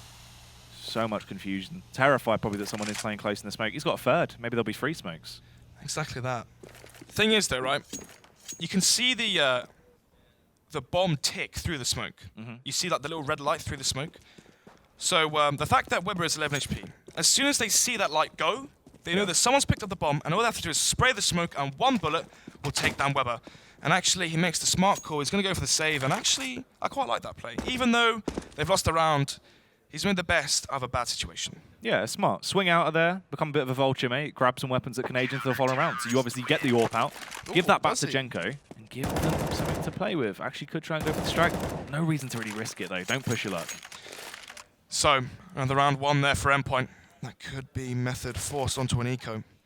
Imi there with the double entry. He finds the first frag onto Stanley, falls back, Pulse just wide swings into his crosshair. I thought for a second Max could have thrown it, but once again, aggression from Jesp does surmount round number 7. It's going to be the quasi-buy here. Weber saves the AWP, obviously, and apart from that, it's going to be Pistols and Kevlar only on 2 of these T players. This should be round number 8 here for Endpoint, winning the half versus the T-side of Method on Mirage. Actually shaping up to be a 10-5 as well right now. Imi tries to go for the pixel peek, but he unfortunately can't quite pull it off. They will swing wide, and it messes up for him, so he's forced to fall back. He does indeed. Weber's AWP, though, towards Delpan. Scoped in towards Mighty Max. Hopes that someone will face into his AWP and give his team the 1-man advantage. As long as Endpoint play this one nice and slow and exploit the fact that Method have no utility and no firepower to back it up, this should be round number 3. Molotov comes in, Pulse, so close from actually getting out of the flames there. You thought he'd been caught off in that Inferno. Weber actually finds the shot on towards Max. Was that from Delpan? It was indeed. I think he threaded the needle there. Yeah. And got his team the 1-man lead. 1 minute left on the clock. 4 versus 5. Nilzinho salvages the M4 from the Mighty Max himself. Goes towards CP. Going to peek towards jungle, see if he spots anyone. But instead, the CTs have split up towards 2 towards B and 2 towards the A side. We won't be seeing aggression here to Connector. Jesp here, a good man on the site, hoping to try and hold off this push that's coming through, but Method actually try and play around it, but they actually do find the kills. Jess comes in with the opener. There's Pickles as well. Everyone's having a piece of the action. Jess, with his second frag of the round, is able to pick them off fairly swiftly. It's all on Nilzinho. He's caught in the open. He's actually clearing the angles efficiently, but you can't beat the Pickle Man. You can't indeed. 8-5 will be the scoreline now. Endpoint, after winning the pistol, have won the half. As a bare minimum, they will have 8 rounds to play with on their T side, and that is paramount to the game style that Method bring on Mirage. Usually, they get around 5 rounds on their CT side, 6 rounds on their CT side, and then they have these massive double-digit T sides to push them over the edge and get that 16th round. Anyway, though, it's going to be the buy coming out from Method. No AWP in their arsenal. 5 AKs to boot. Decent utility as well, but on the Endpoint side, it's going to be the AWP back in the hands of Imi. AKs picked up there for Cryptics, and 3 M4s to fill out the rest of the spy. 4 players towards B app, Stanley towards mid. We saw so much success. The only success they've had is towards speed bomb site. Can Max and Cryptics finally hold it? Play though will shut down Stanley, so they do get the early advantage at least. This is a bit of a better setup this time around from Endpoint as well towards B. The Molotov goes down, they can't jump through the window instantly. Cryptics does get 1 kill, Max stayed alive long enough to actually come into effect as well. Just going for the pre-fire, keeping him at base. Imi can strike in as the Overwatch team. Everyone is falling, it's just left on Weber. Leaps up into the elevated angle, the Molotov will go down, but Max just extinguishes it. And Weber, he's going to be so frustrated in this position. It's not so many angles to clear. Will clear one though, peeks out, lops the head off Imi. Makes the situation slightly more manageable, but surely this is too far gone. Look at the bomb drop. Exactly that. Amy has an up as well. He can scope towards the bomb. Yes! It's peeked out. Smoke does fade. Max does fall as well. Weber now 5 HP in the 1 versus 2. Weber still consistently finding frags, but he's just too low now. It's going to be so awkward. They have to get the drop on them and get some very sexy kills to actually pull this back as he finds the headshot towards Jess. It's ridiculous that somehow Weber is making this manageable. He is the clutch man, rolling back the years, always so incredible in these situations. But Pickles will strike, takes him down with a wall bang. Close, but no cigar. 9-5 now, as they're 1 away from double digits on their CT side. Mirage. Completely different affair to what we saw last week when they played versus Infused. They got 5 CT rounds, they got demolished and ran over. Yeah. But this week they come back much, much stronger. Pickles, Imi delivering. And finally, we're seeing some success from the Endpoint side. 9-5 will be the scoreline. The money is so weak on that T side as well. Method, CZ onto Nilzinho, 2 Tech 9s on Stanley and Pulse, 2 AKs onto Jenko and Weber. And a distinct lack of utility on 2 players. So the longer this round goes on for Jack, the lower chance Method have to take it. True. They're burning their way through their reserves here. They needed to try and get as many rounds as possible on their T half, but it just hasn't gone in their favor, really. I assume this was going to boil down to a 10-5, and it looks like that is going to be the case now. It's so weird as well. Whenever we cast Method on the T-side Mirage, they always have Weber boosted into window. Haven't seen that once so far. Instead, they've been playing the contact play, and it's been working for Endpoint. Jenko finds that frag onto Max. 5 versus 4, 1 minute 10 on the clock. And Bomber's going back towards there. This could be the A split. You have Stanley there towards Connector, but Jess is pushing towards T-Spawn. Jess always goes for these aggressive plays. Actually does get 1 frag. Weber should have taken him down there, so at least they go 1 for 1. Making their approach back towards B as well in the late round. I thought they were going to go for a little bit of a aggro lurk, but they do fully commit towards this A strike. CT's not in good position, Snods. Cryptics. And Amy on the rotate. Pickles to hold down CT. Nilzinho plants for mid, plants for Connector, and now the T's can get situated into really good after-flank positions. It's so hard for Endpoint to win it now. Emi does actually come into effect though, takes 1 down.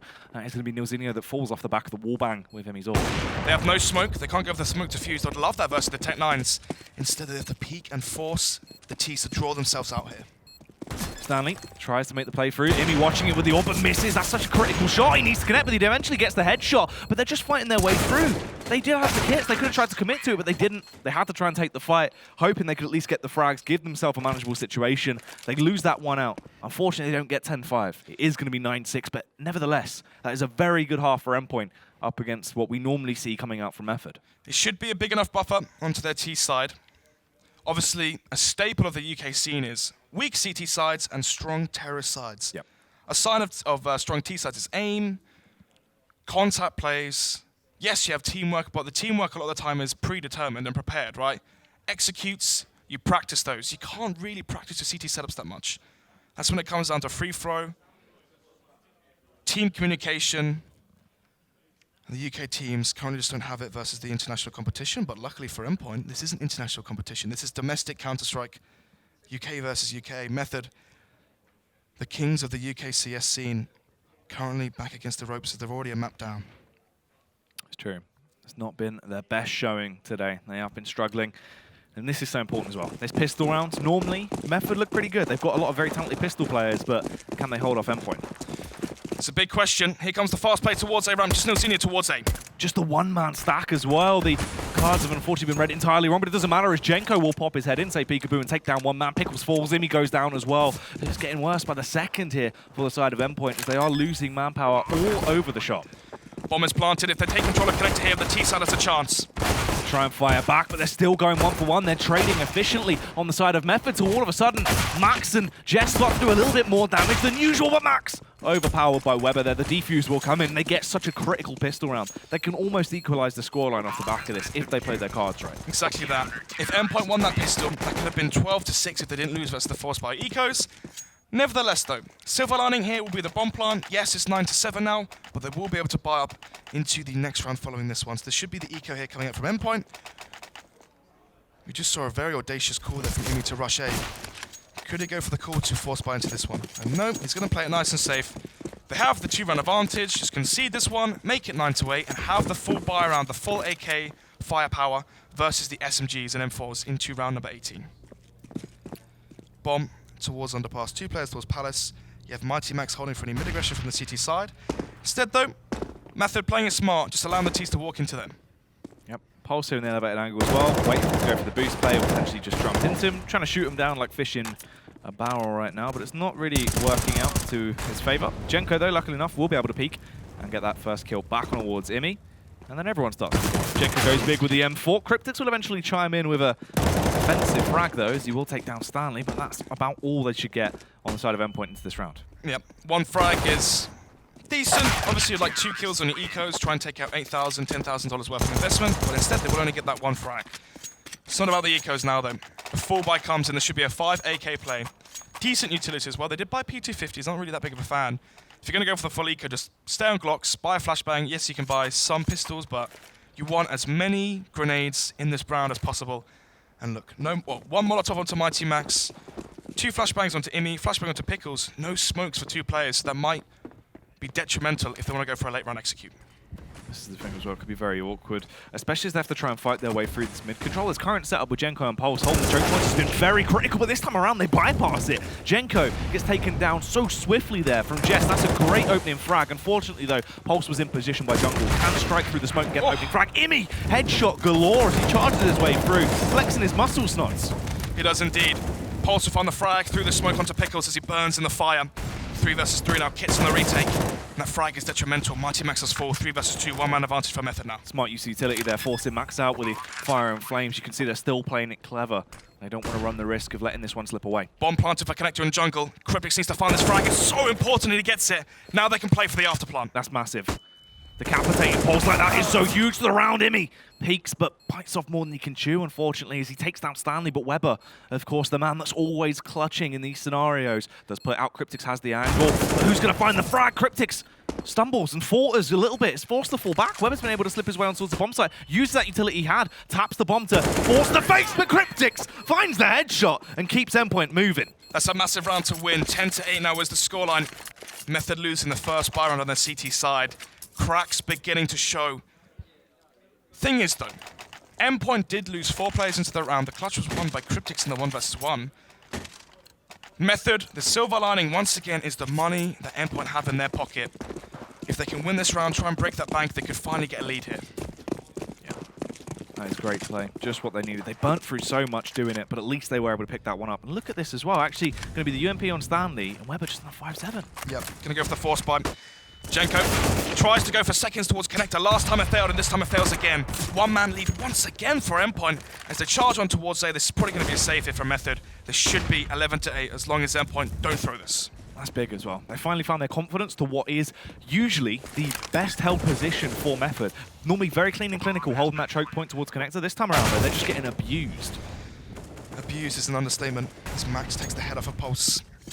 Yesterday, speaking to the players, Endpoint said that Method had a very weak CT side, and they said theirs is weak too, but Method is weaker, and that was their plan of attack into this Mirage map. And you can see, obviously they've done their research, and their research shows weakness towards the early portions of Connector. Weber generally does play the middle part of the map, and when he does, he plays towards jungle with a rifle, plays towards window with a rifle. That's why they're just charging up Connector, trying to exploit that. They smoke off jungle as they come. They're trying to isolate the 2 CT players on that A side. I mean, looks like they've actually, Endpoint have actually anti-stratted them off the back of some of these rounds. I mean, the opening pistol, we've seen that be more so the common default now for Method. We saw it obviously in EPS the game against Descent. So reading into that, they've obviously gone for the all-out aggressive play towards New Zealand. The only down factor was that Genko rotated. Why is this buy coming up from Method? They've lost, how many of those in a row now? Is it 3 or 2? It is 2. So they're only going to have 2,400 to the next round. So that means Pulse and Nilzinho can't buy. Genko over this, a USP. Nilzinho buys Kevlar helmet. Why does he buy that? This is such a weird buy coming up from Method. Frustration potentially showing here as the air attack comes from Ramp and Palace, raining in onto Nilzinho's P250. Only redeeming factor is obviously he's playing at close angles. There is always a chance, but the AWP and Pulse misses as well. Genko from distance can actually wield the USP efficiently, but he will go down in the end. Pulse can strike from the shadows, finds one kill towards Jess, but he eventually gets traded out. You can see how annoyed he is off the back of this as well, leaving it just on the UMP brothers, Stanley and Weber, trapped in these awkward locations, getting burnt to a crisp. They will not be allowed to retreat, and Stanley is trapped all on his own. They are lobbing Molotovs all over the place. Just save the AWP and fall back. Has no kit, can't go for a smoke ninja, just a flashbang in hand. There should be another pause here from Method, I'm hoping anyway. The CT defense has been exploited. 3 rounds on the trot now. Both CT pistols are won for Endpoint and Method. And now into the buy rounds, it's always momentum early for the T's. Nice shot there from Stanley. Will salvage his AWP into the next round. But the AWP is all they'll get. Hot on his tower though. Obviously, Imi coming in from underpass just depends if Stanley's able to back away, because if he finds his kill onto him, it would be ridiculous the amount of damage. Does get through though, that's a big impactful factor coming out, as I believe their cash is actually pretty shoddy. It is indeed. So, it's going to be 12-8. Imi there with the entry, Cryptix as well found Genko, and then Imi with the second frag towards jungle. Pulse's reaction to whiffing that second shot, you see how much this means to him. Currently discussing what on earth they can do. 2,000 in the bank, they can't really buy up into this one. I think he's got a CZ bought, so he doesn't have armor, has a CZ in his hand, smoke as well. This is going to be the quasi-buy. They're going to let Endpoint get to 13. They brought it back from 13-5.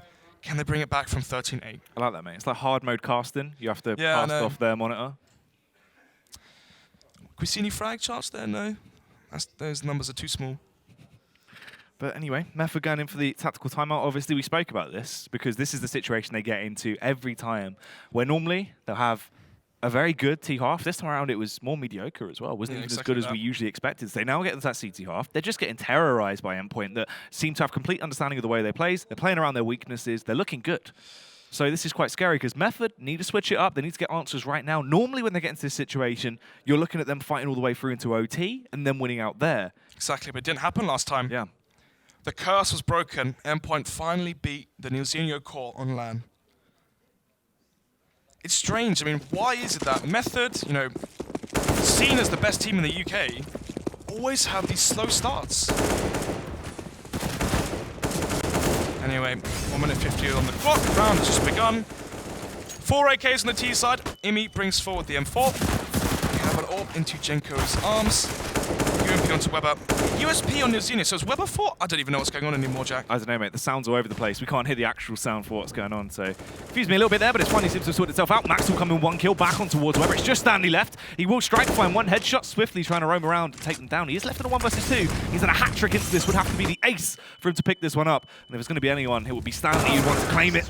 Unfortunately, he will slip away. Cryptix will punish him. That's another round going towards Endpoint.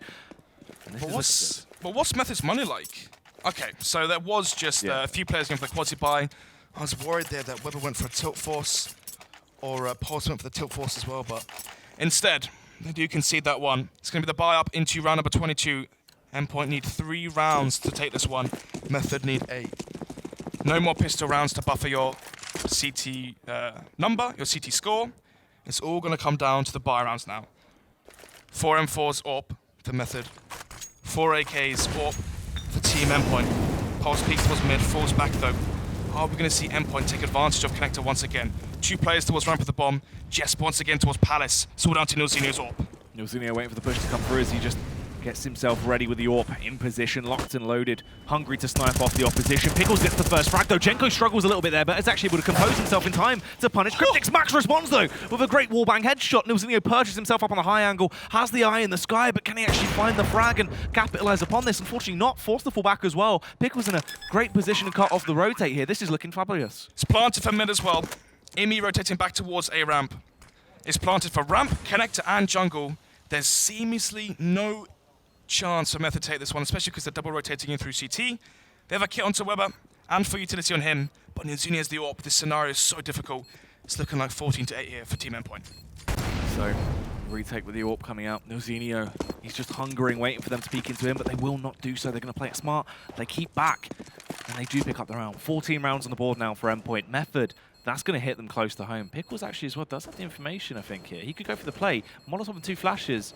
He might not actually be aware of where they are. This could be kind of awkward, but he peeks into it. Unfortunately, won't get the frag.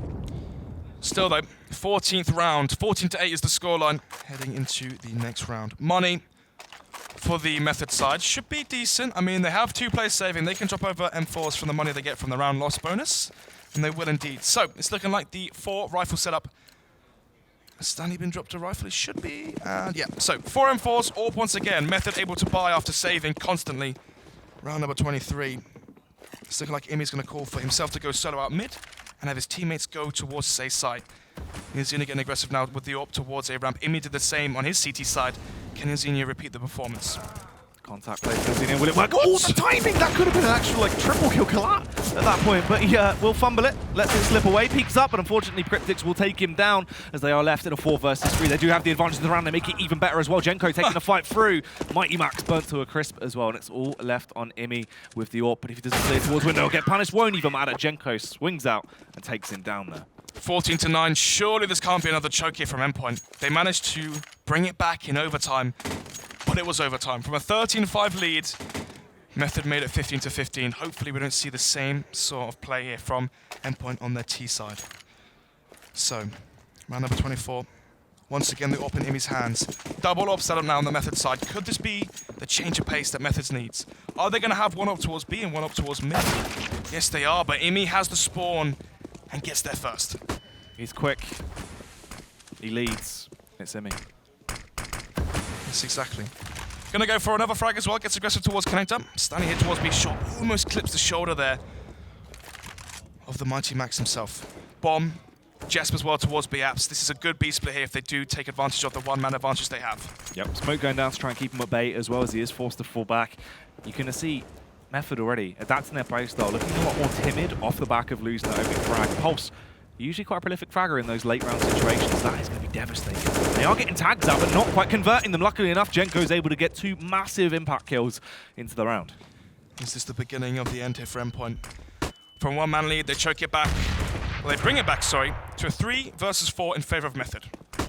Pushing their way through, going to play anti-flash, but Cryptics will be overpowered. Weber just toying with them right now. He's in such a good position. Max will eventually find his head, but it's all left on Max. He bounces around the corner like an acrobat, strikes upon Stanley, grabs himself an AWP as well, but Max needs to cool himself off, calm down, and start to take these fights. Is aware of the location of the CT players, but he keeps missing the shot.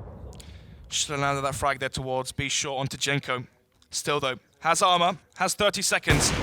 Gets the frag onto Genko, 1 versus 1 between him and Nilzinho. Ashley Jesp, of course, is just trying to find these kills. Will take down Genko, hungry for more as well as he repositions. 2 frags already, that's so critical into the round. Still got 20 seconds left to play with Snod, so he doesn't need to overcommit to anything just yet. And it's up against Nilzinho. Nil just playing it slow and steady. He's trying to see if Jess will actually run through kitchen towards A. He thinks that Jess may anticipate him to come from behind or short. Instead, though, Nilzinho be rotating in through kitchen, and Jess has the idea. Oh, Jesp. Depends on how he plays it. Goes in, finds the frag, just shuts it down. Match point secured off another huge clutch round. 1 versus 3 and he takes it. I think that's a 1 versus 4 actually. I'm not quite too sure, but nevertheless, a huge clutch there from the Swedish star.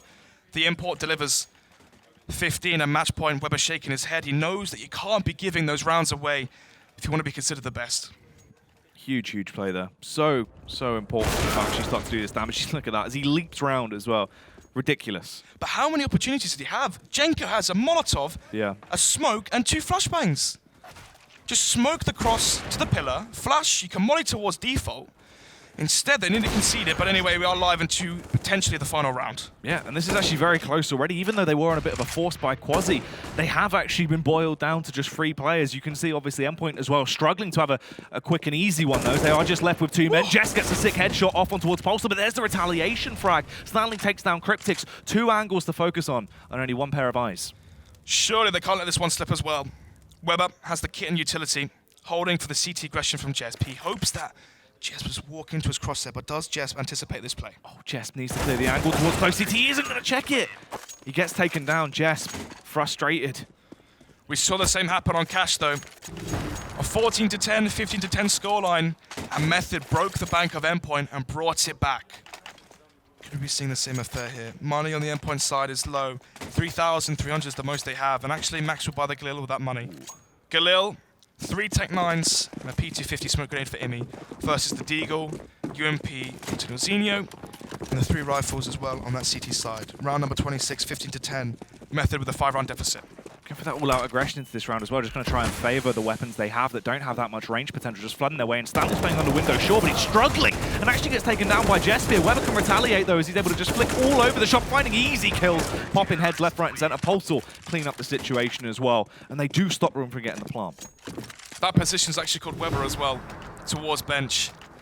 It's named after him for a reason. Big 3K there from Weber. Secures round number 11. It's going to be the match pause. I believe this is a Team Endpoint tactical timeout, as it should be. 4 rounds separate these two teams. You've gone for the force by rush towards B. It hasn't worked. You've gone for the crazy play to try to catch him off guard, and Method were ready for it. You saw Weber discipline play. He gets spotted. He falls back. Smoke grenade towards the left side site. Falls back towards bench, then holds them as they cross towards the site. Yeah, it is the tactical timeout there from Endpoint. Imi trying to give the right call to win this game. 2-0 for Endpoint. So, 15-11. They're going to eco this one, allow Method to get to 15-12, and at that point it really does boil down to 1 or 2 buy rounds to settle if this goes to another second map OT. Yeah, that's true. Everyone looking quite somber as well now. I know. It seems to have hit them, obviously. They were riding high beforehand, but they've perked down a little bit. This clutch here from Jess was absolutely outrageous. But the fact that Genko had full utility as well, didn't use a single grenade. That's the thing. I think he was just waiting for the cross, right? Just wanted to try and play Weird. together. It was like, but just smoke the cross to smoke the right side arch, get behind the pillar, flash, molly default, do whatever, but buy time for Nilzinho. yeah. Instead, he just stands in the open, and Jesp has 3 different angles to peek him from. Anyway, though, 15-11, it's going to be the full eco. 4 Glocks, and Jesp just wants to be different this time. Has a P250, but not for long. Oh, they actually do some damage, though. The Glocks reigning supreme as they flood their way through, but this should be the cleanup crew coming into play. Nilzinho here underneath Dark, just tearing him a new one. Pulse as well, going to claim 2 frags. That is the clean and easy round out of the way, but now it's time for the absolute big one. Exactly that. Money doesn't really play much of a factor here, as obviously it is match point for Endpoint. Method cannot concede one of these rounds with the remaining 3. So, 15-12.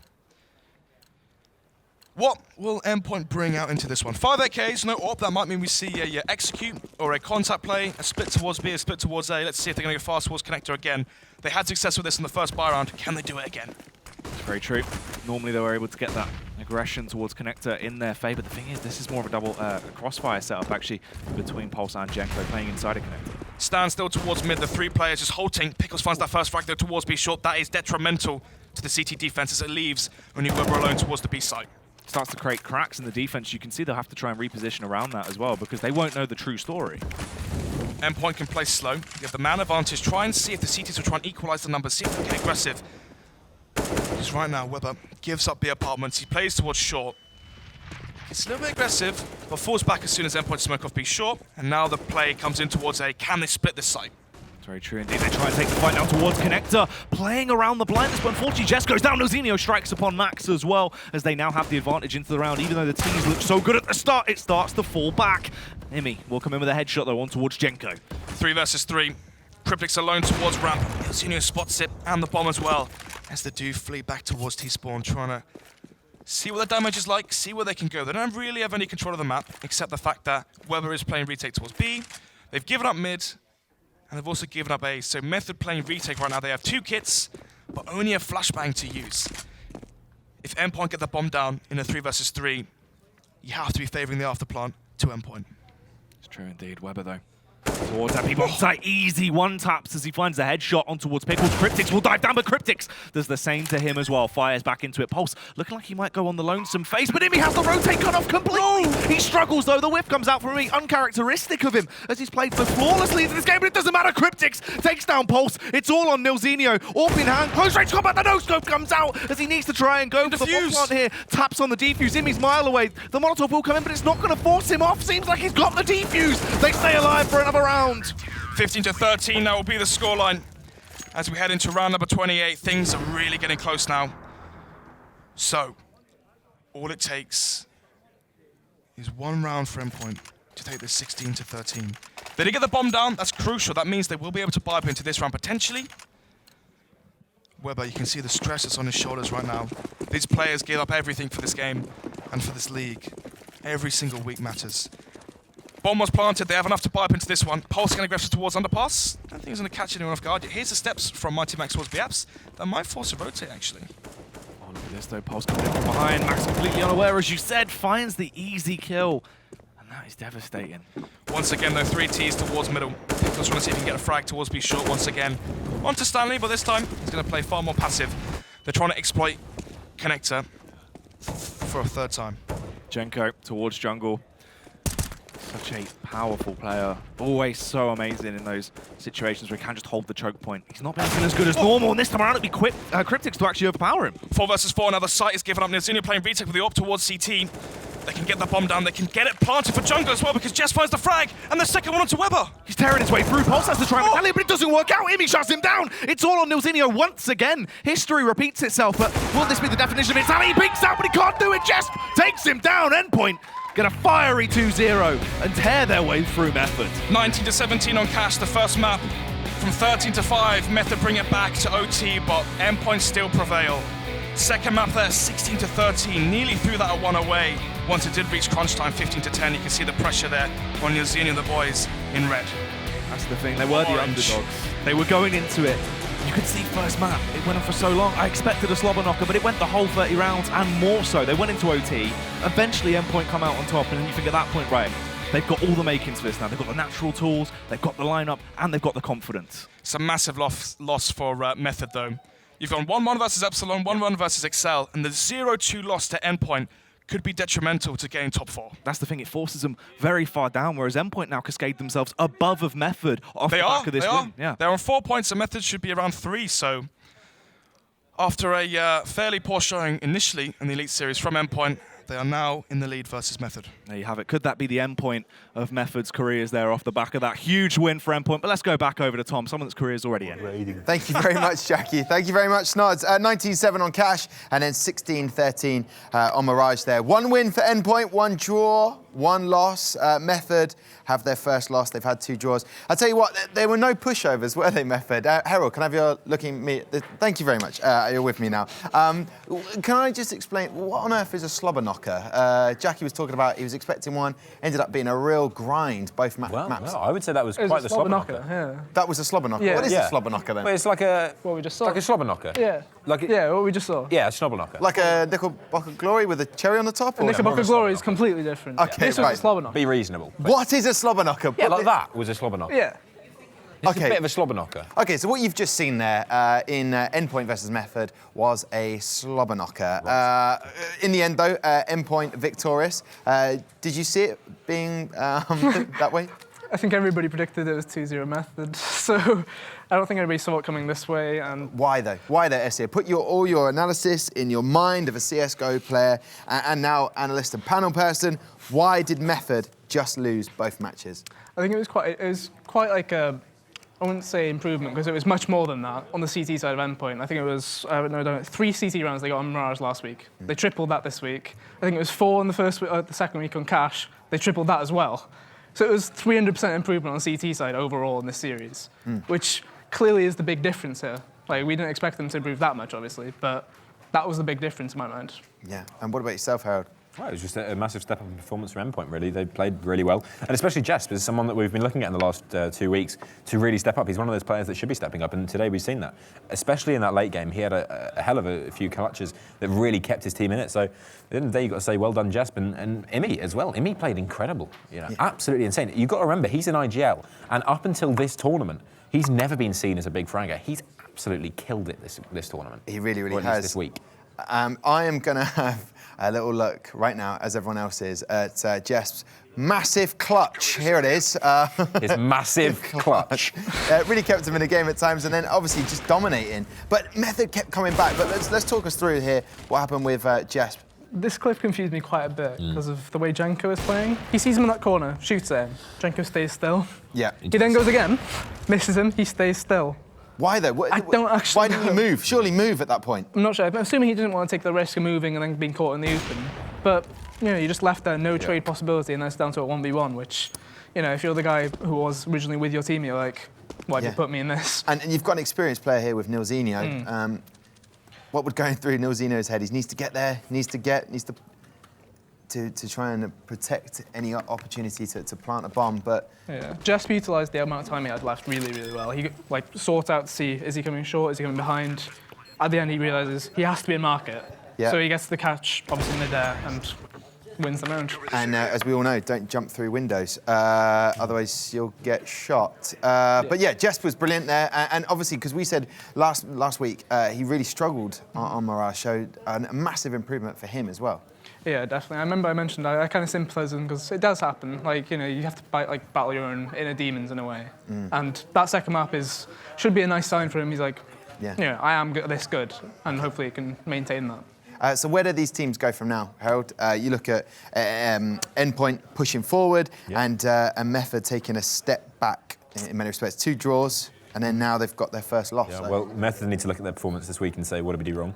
Endpoint need to work on consistency. If they complain like that all the time, the comebacks that Method were able to make, you've got to look at that and say, what did we do wrong? How do we iron that out? Because the rest of their game was flawless. They played really, really well, and when they were getting run at, when they were getting charged down, they were dealing with it excellently. So if Endpoint can look at that and improve on the points that weren't as great, they'll be a really, really strong team going into the rest of this league. Okay, well, thank you very much, Csgo, Harold, you bunch of slobberknockers. Listen, I have got great news for you. The game of the day is still to come. The untouchable Envious against the unbeaten and probably maybe unbeatable Prophecy is coming your way at 9 p.m. So be sure to join us for that one. See you very shortly.